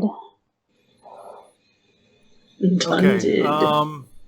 Right now, you're not noticing. You're noticing that the stairs have a different texture. They've actually been roughed, and you don't know if that's from foot traffic or such. But it's not as smooth as the walls. But other than that, everything seems to be solid, at least in this portion of the stairway. So there's nothing that sort of gives. There's no sign that there's any sort of traps or levers or anything sort of placed in these areas. Don't appear to be any sort of arcane ruins on the ground that you can see. So this section appears to be clear. Can I? Go ahead. No, go ahead. I was going to ask, can I hear anybody moving around up the stairs? Not from here. You're going to need to go inside. Okay. Can we at least kind of sneak up to the entranceway and check the entranceway? Yeah, I mean, as far as sound, what's blocking you is that you're near the sea, so you have the sound of the sea behind you. Okay. I'm going to start moving up the stairs. Yeah, I want to get to the entrance. Okay. I'm following him. Okay. What's the order? I'm going to let him sneak, and I'm going to be in the back. I'm going to go first. I will follow.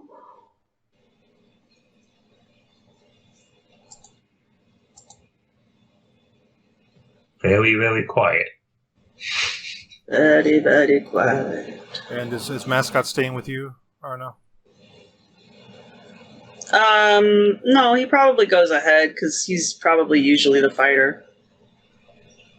So I'll put him behind Ty, between Ty and you.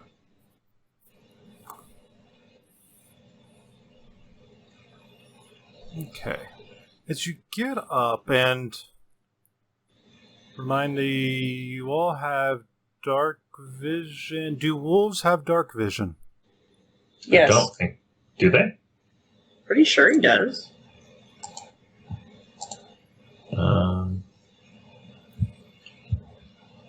Keen hearing and smell. Doesn't say anything about dark vision. There should be something about vision. It's got a Beastmasters and a Ranger Companion, Pack Tactics, which is why he would be up with the other fighters. The wolf has an advantage on wisdom checks. Oh, yeah, has an advantage on wisdom / perception checks that rely on hearing or smell. But not sight. Yeah, he's not sight-based. Okay, so your two wolves are blind. But his passive perception is 16. Okay. So is it dark then? Yeah, there's no light. There's no illumination at all.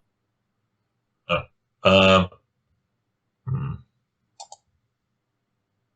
could switch to... Maybe Wolfie needs those awesome goggles that you have. Can we say my goggles stay on my... We'll save that judgment for a different time. I actually got to look into that. All right, so so Wolfie and I are blind. Ty has 120 feet of dark vision. So we're going to switch it up. Ty will take the lead, and we'll put the two wolves in the middle. Yeah, I'm fine with this. Because you can still hear, and you can still smell, and you have advantage. You're just following Ty. Yeah, Ty wants to stop just short of the doorway before entering. Okay, so you move up these stairs, and and it opens up into this sort of cavern that sort of moves on to the northwest of you. Dripping, you hear this dripping sound. The hollow sounding, piercing the silence in this cave as water slowly falls from stalactites. Stale air fills your lungs as you take in the cave. A large, unworked, now this portion looks unworked, stone column holds up the ceiling.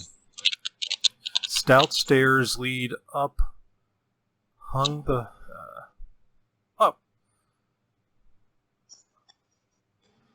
Sometimes these people can't write. Sometimes those people are me.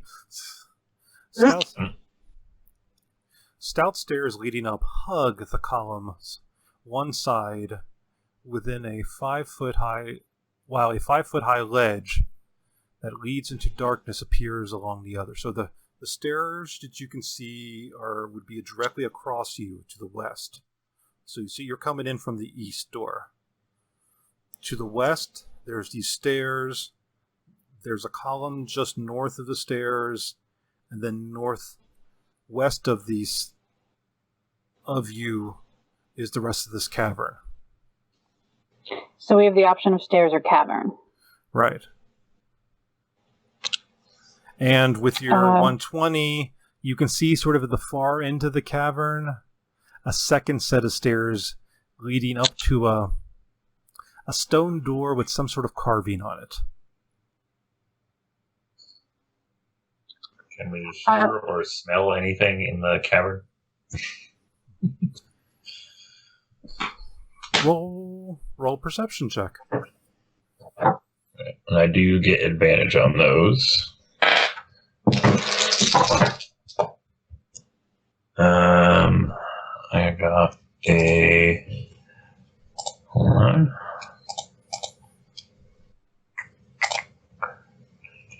You said perception? Perception, yes. 23. 19 plus 4.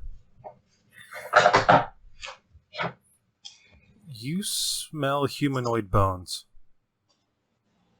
Bones. Okay. In which direction? To the west. That's the staircase? Yeah. Okay. All right, let's have a group meeting here. Do we want to explore the westerly side of the staircase, or do we want to go into the cavern? I can't actually speak. You can nod your head in either direction. Which also means you can't tell everybody that there's a smell of skeletons to the west. No, but Wolfie could. To you. You can't speak English. You can't speak any way that we can understand. I also can't speak. I feel like I would be able to at least speak to Wolfie since he is also a wolf. But that's just... Yeah, I feel like that. I'll look into it. There's a learning curve here. Yeah.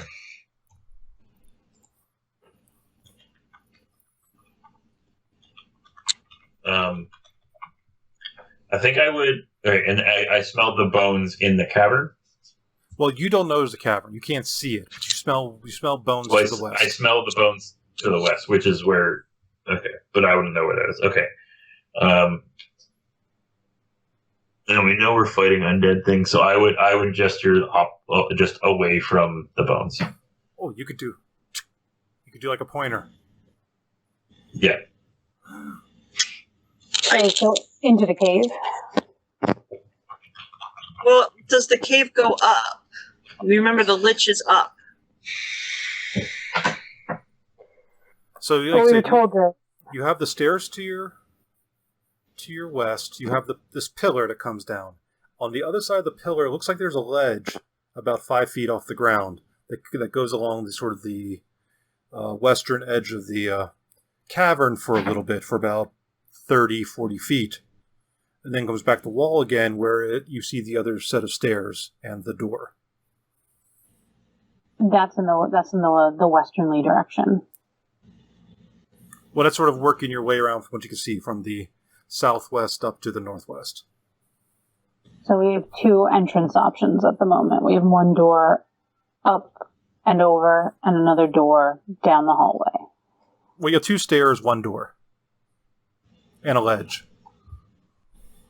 No, I'm sorry. What I'm saying is if we go to the west, there's a pathway that leads to a door. If we go down the cave, there's also a door down the cave. So we have 2 options for entrance.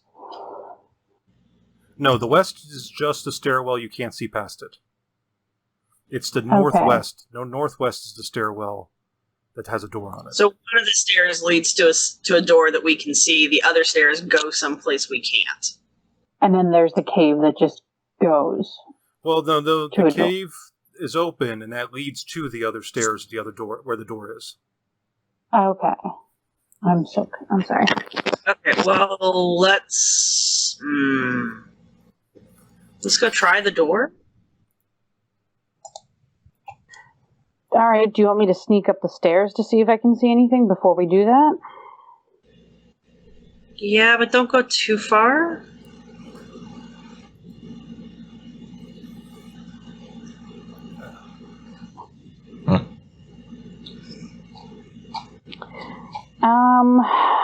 Right. I think, if possible, I would like to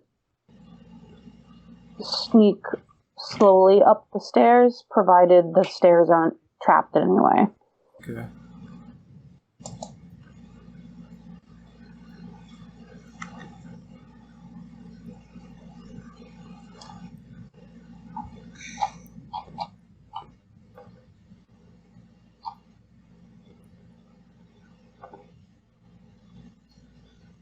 Oh, we're map drawing here. Mm. Why is this not showing up in my window, though? Are you in Rituals and Rules? Oh, yes. Mine either. Huh. If we can see it in Ritual Roles, that's fine. That's fine, too.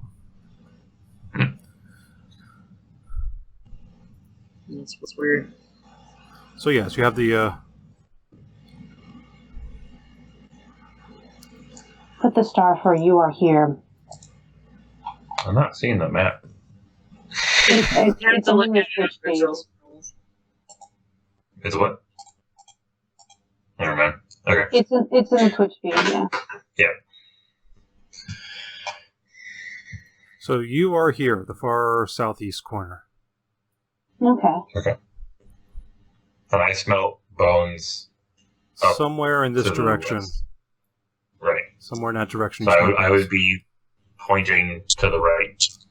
You'd be pointing to here, so you'd be pointing west. Yep. Are you pointing to the west? I'm pointing away from the bones. Bones are over here, by the pillar. That leads up to the door. The door's up here. Okay, so the bones lead to the stairs that go to the pillar that we can't see where the stairs go. Correct. Okay. So yes, Ty, just be careful going up the stairs and don't die. Alright, I'd like to check the stairs for traps, and then I'd like to sneak up to them to a point where I have some kind of visual. Okay, first roll a perception, then roll stealth.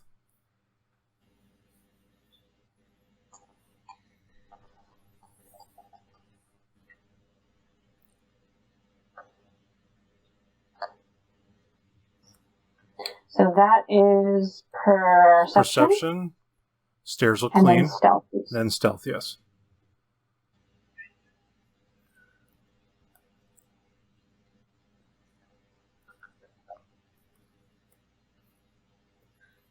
Would I be able to, with my blindness, would I be able to follow him?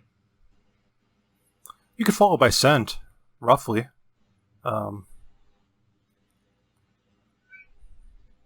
Are you going to try to follow, or are you going to let Ty go? I'm going to kind of go out into the open a little bit. Not to the stairs all the way, but like to the base of them. Let me finish up and show you. Roll stealth at a disadvantage. Because you're blind, so you could trip on something. Okay. Hold on. Make sure I don't have advantage on anything for... No, okay. And this would be at the... This would be at the wolves. Yeah. Oh no! 7. Okay. So Thomag, you get up, and then you think you're tailing Ty, and you think you're behind him by at least 10 feet, and then you bump your nose into the stone. You give you don't give a yelp out, but you sort of step back and claw and kick up some dirt. Ty, while this is happening, you make it to the top of the stairs, and you can see 2 figures. They don't appear to have noticed you, and they seem to now be moving away from you, closer to the ledge, around the pillar, to the other side of the pillar. What do I see up there? But is there anything else up there that's of any interest to me?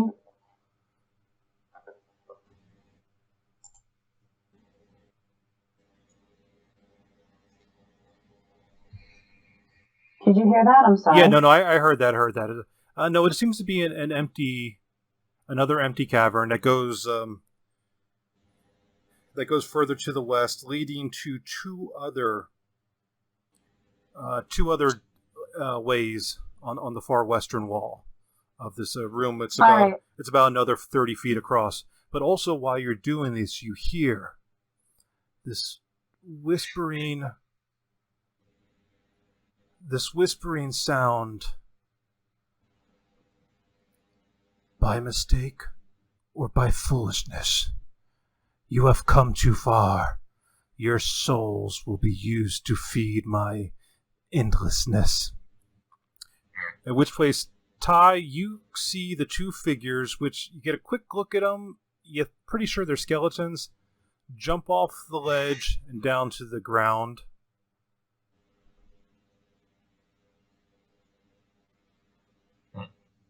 Down to without coming down the stairs, they're jumping down? They jump off. The ledge is only 5 feet off the ground, so they jump off to land onto the ground on the other side of the pillar from Thomag. We're still in the dark, right? Yeah, but you heard something jump on the ground.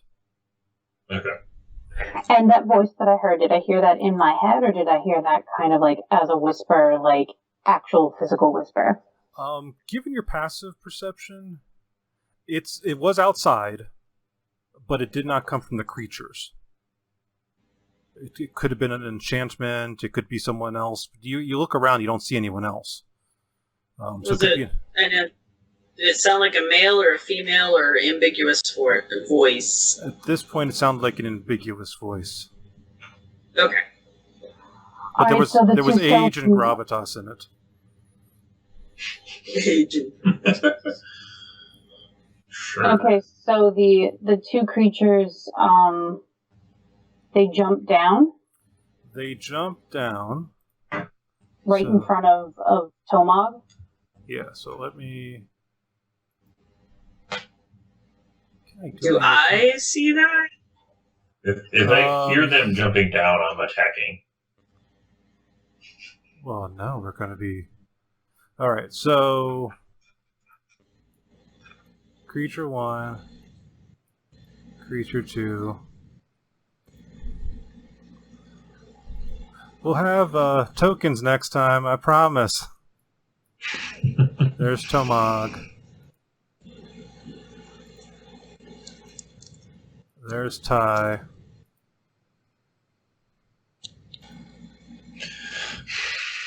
Aranel.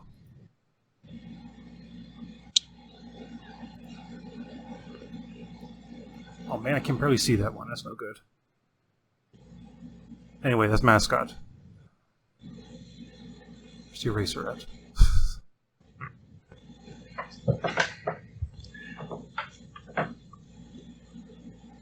Anyway, so that's sort of roughly on that. So now let's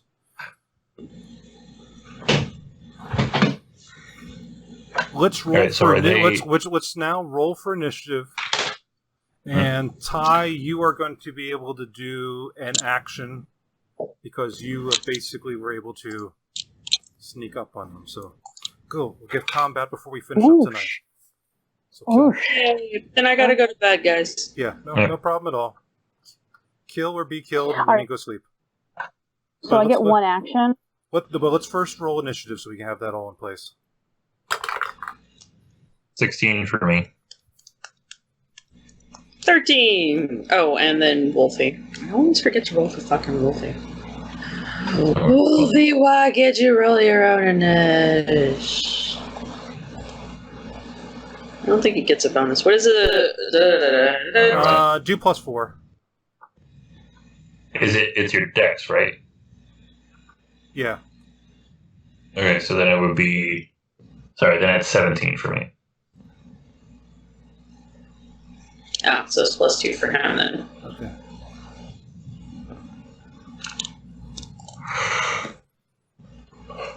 $16. Yeah. What did you roll for Ty? I rolled a 6. That's the 6. Well, it's a good thing. It's a good thing you have this this turn of action. So I've got one turn of action, and they're like 20. They're located. They're about 20 feet from you. So you're. Since I know that two of our friends can't really see them, I think I'm going to cast Fairy Fire on them. Okay, that's an interesting way of using Fairy Fire, but I think it might still work, yeah.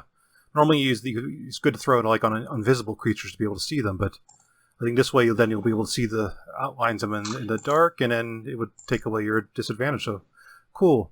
So, do you want to move up to about here, within sight? They need to be within sight. Or no, does it need to be within sight? It just needs to be. It's within a 60-foot radius.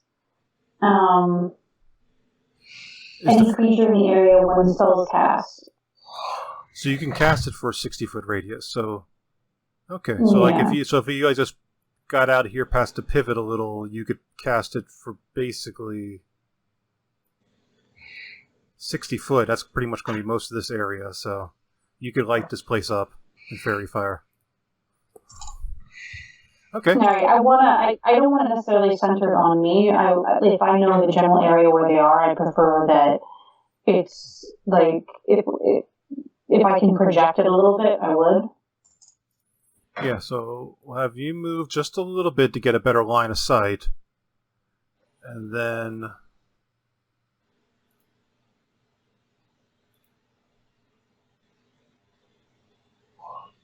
but they need to do a dexterity saving throw. Okay. Wait. So how was it? Oh, where'd he go? Each object in a 20-foot cube within the range is outlined in blue, green, or violet light. Let's do a pretty violet. Any creature in the area when the spell is cast is also outlined in light if it fails a dex saving throw.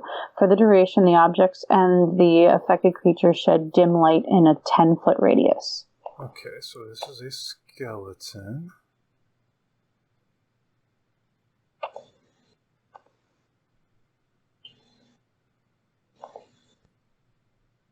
So that means that we also have to... So you are now going to... Well, everyone's going to be lit up now, so... Okay, so dex saving throw. First one is an 18. Second one is a 7. So one failed and the other one did not, but does that also mean when it says objects in the area, does that mean that the whole space is kind of... The space is lit up now, yeah. Yeah. And I think we also have to make dex saves. Because it's not enemies only. It's not targeted. It's every creature. Yeah. Okay. Did you kill us? No. 7. Wait, no. Okay, guys, wait, no. The range is 60 feet. The area is 20 feet. Oh, okay. Okay, well then it's a little strange. Thomag might be the only one then. In the suppose area. It depends on where she casts or where he's casting. Definitely aiming at the skeletons. Am I the purple X? You are the purple X, yes. Okay. Around them, 5, 10, 15. Nope, you're still in the radius. Alright. Well, I mean, is there any harm that comes from this spell? I can't look up spells right now. It's just the outline, which means that... So you only have to roll if you want to resist it. Mm-hmm. Oh, I rolled it anyway, so... They would also get advantage on attacks against us. I mean, everybody's got advantage now. I rolled a 5, so I think it matters. Yeah. It's not a big deal. We can see, they can see, doesn't matter. Everybody can see. Yeah, basically at this point now, it's an even thing. Everybody can see. Yeah.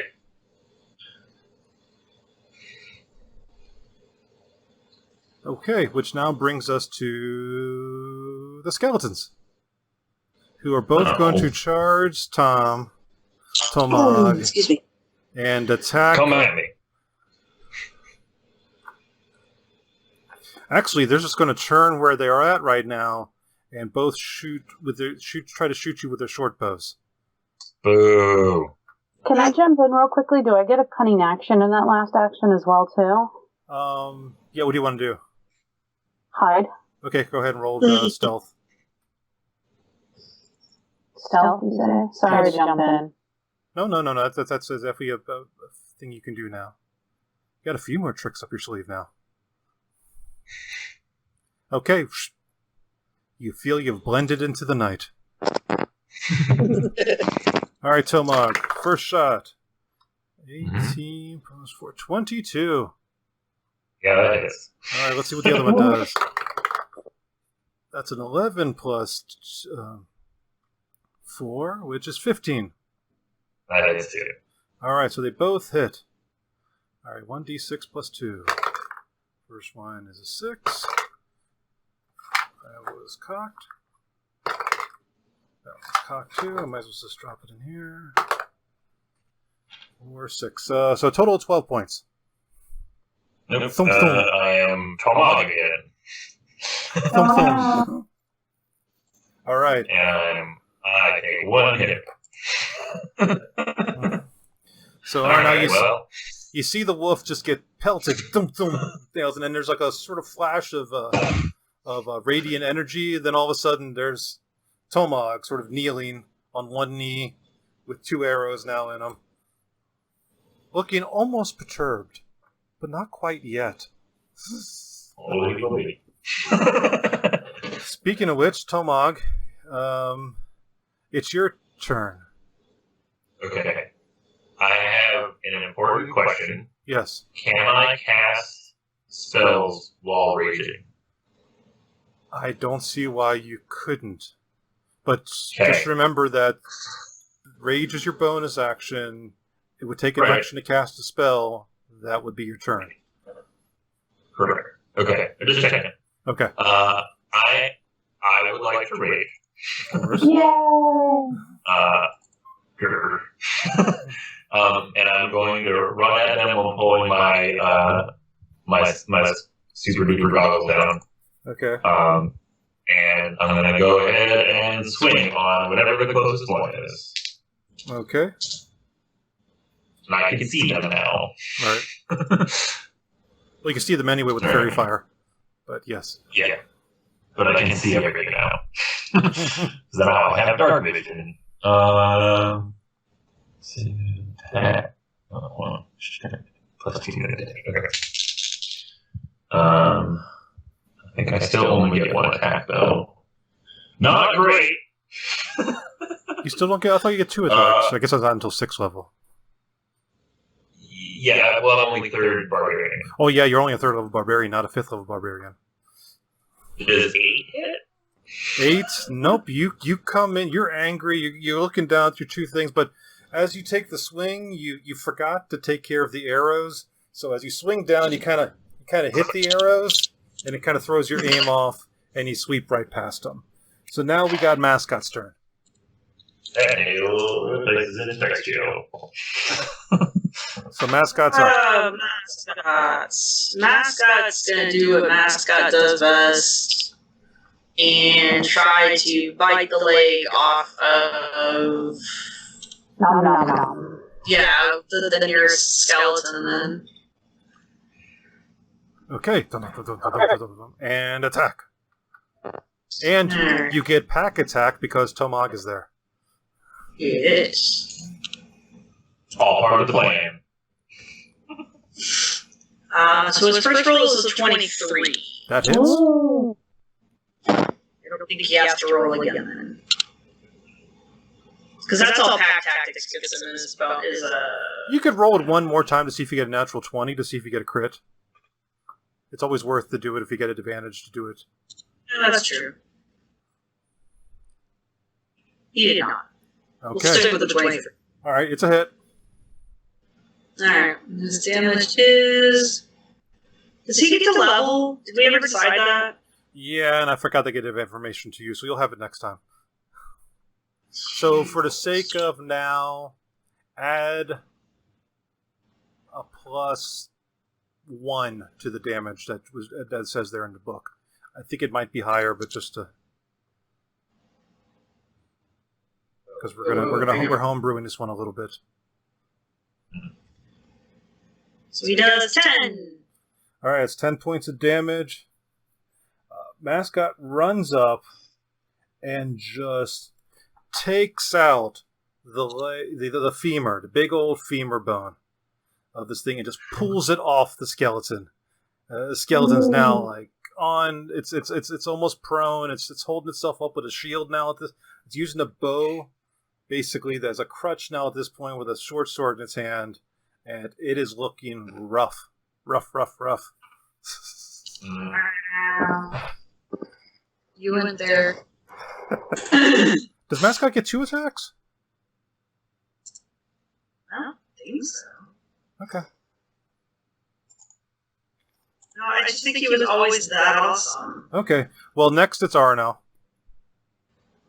Let me double check. I don't think he does, though. Yeah, I don't think so. Okay. We'll deal with that. Alright, let's see. So one of the skeletons looks pretty rough. The other skeleton's still standing. The other one's has not been hit yet, yeah. Is he within 15 feet of me? No, I would say he's about 5, 10, 15... about 20 to 25 feet from you. Okay. Give me just a second, I need to read this.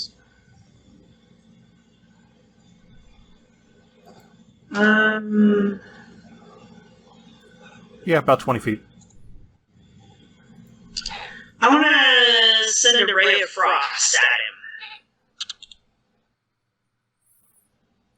him. Okay, you can do that. I'm gonna freeze his bones. So does it require a saving throw, or?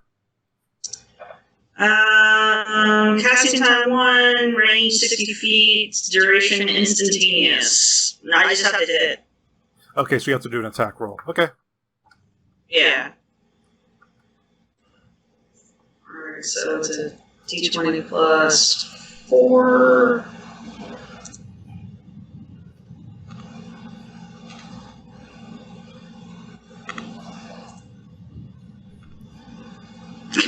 $12. You see it just brush the cloak. Basically, if it had a stomach, you would have hit it, but it went right underneath the rib cage and right out the back.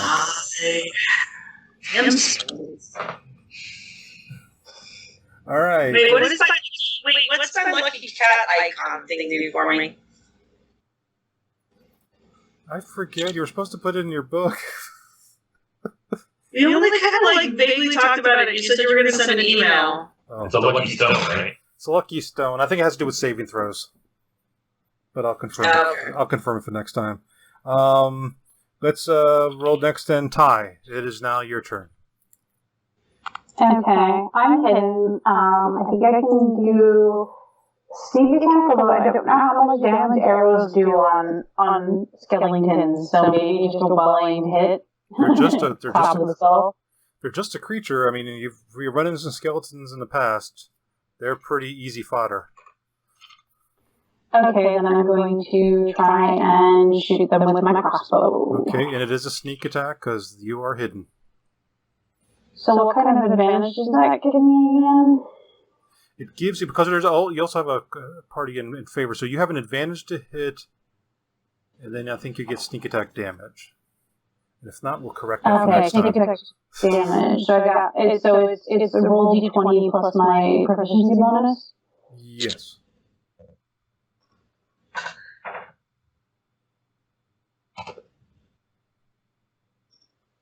Look, you clearly hit. So yeah, roll your damage plus what you get for the sneak attack, which I think is another d6 or d4 or d6.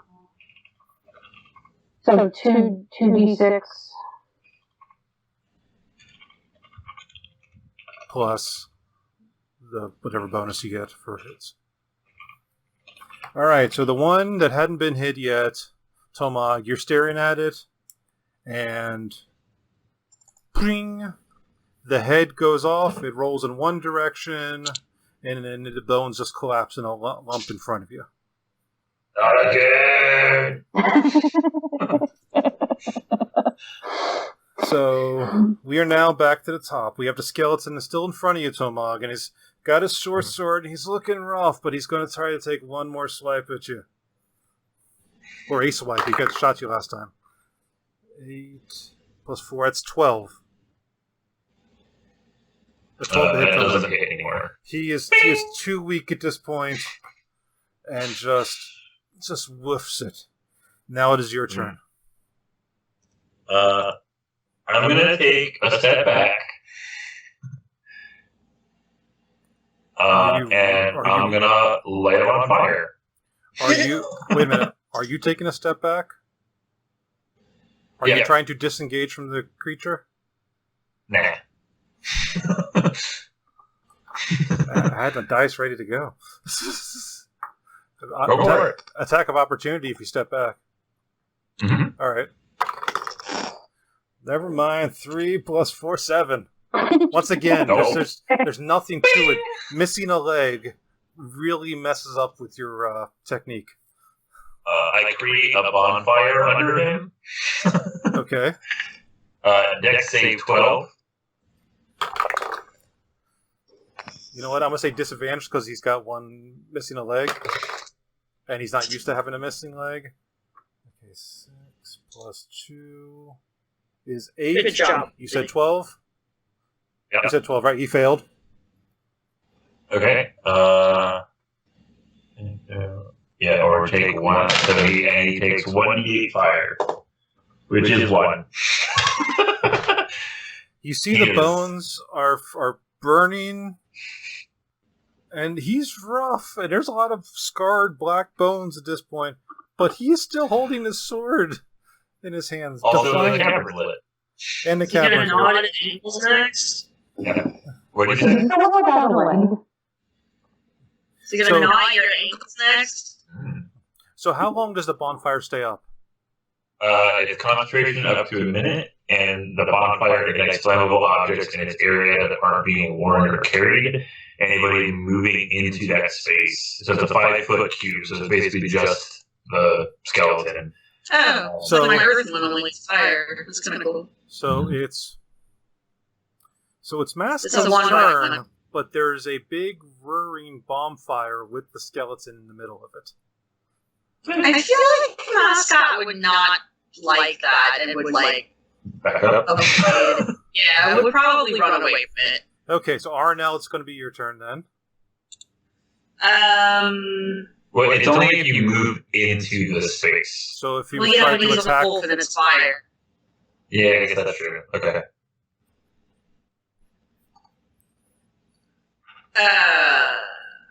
So there's 2 of these left or 1? there's only one left that's on fire that looks very rough, who's missing a leg.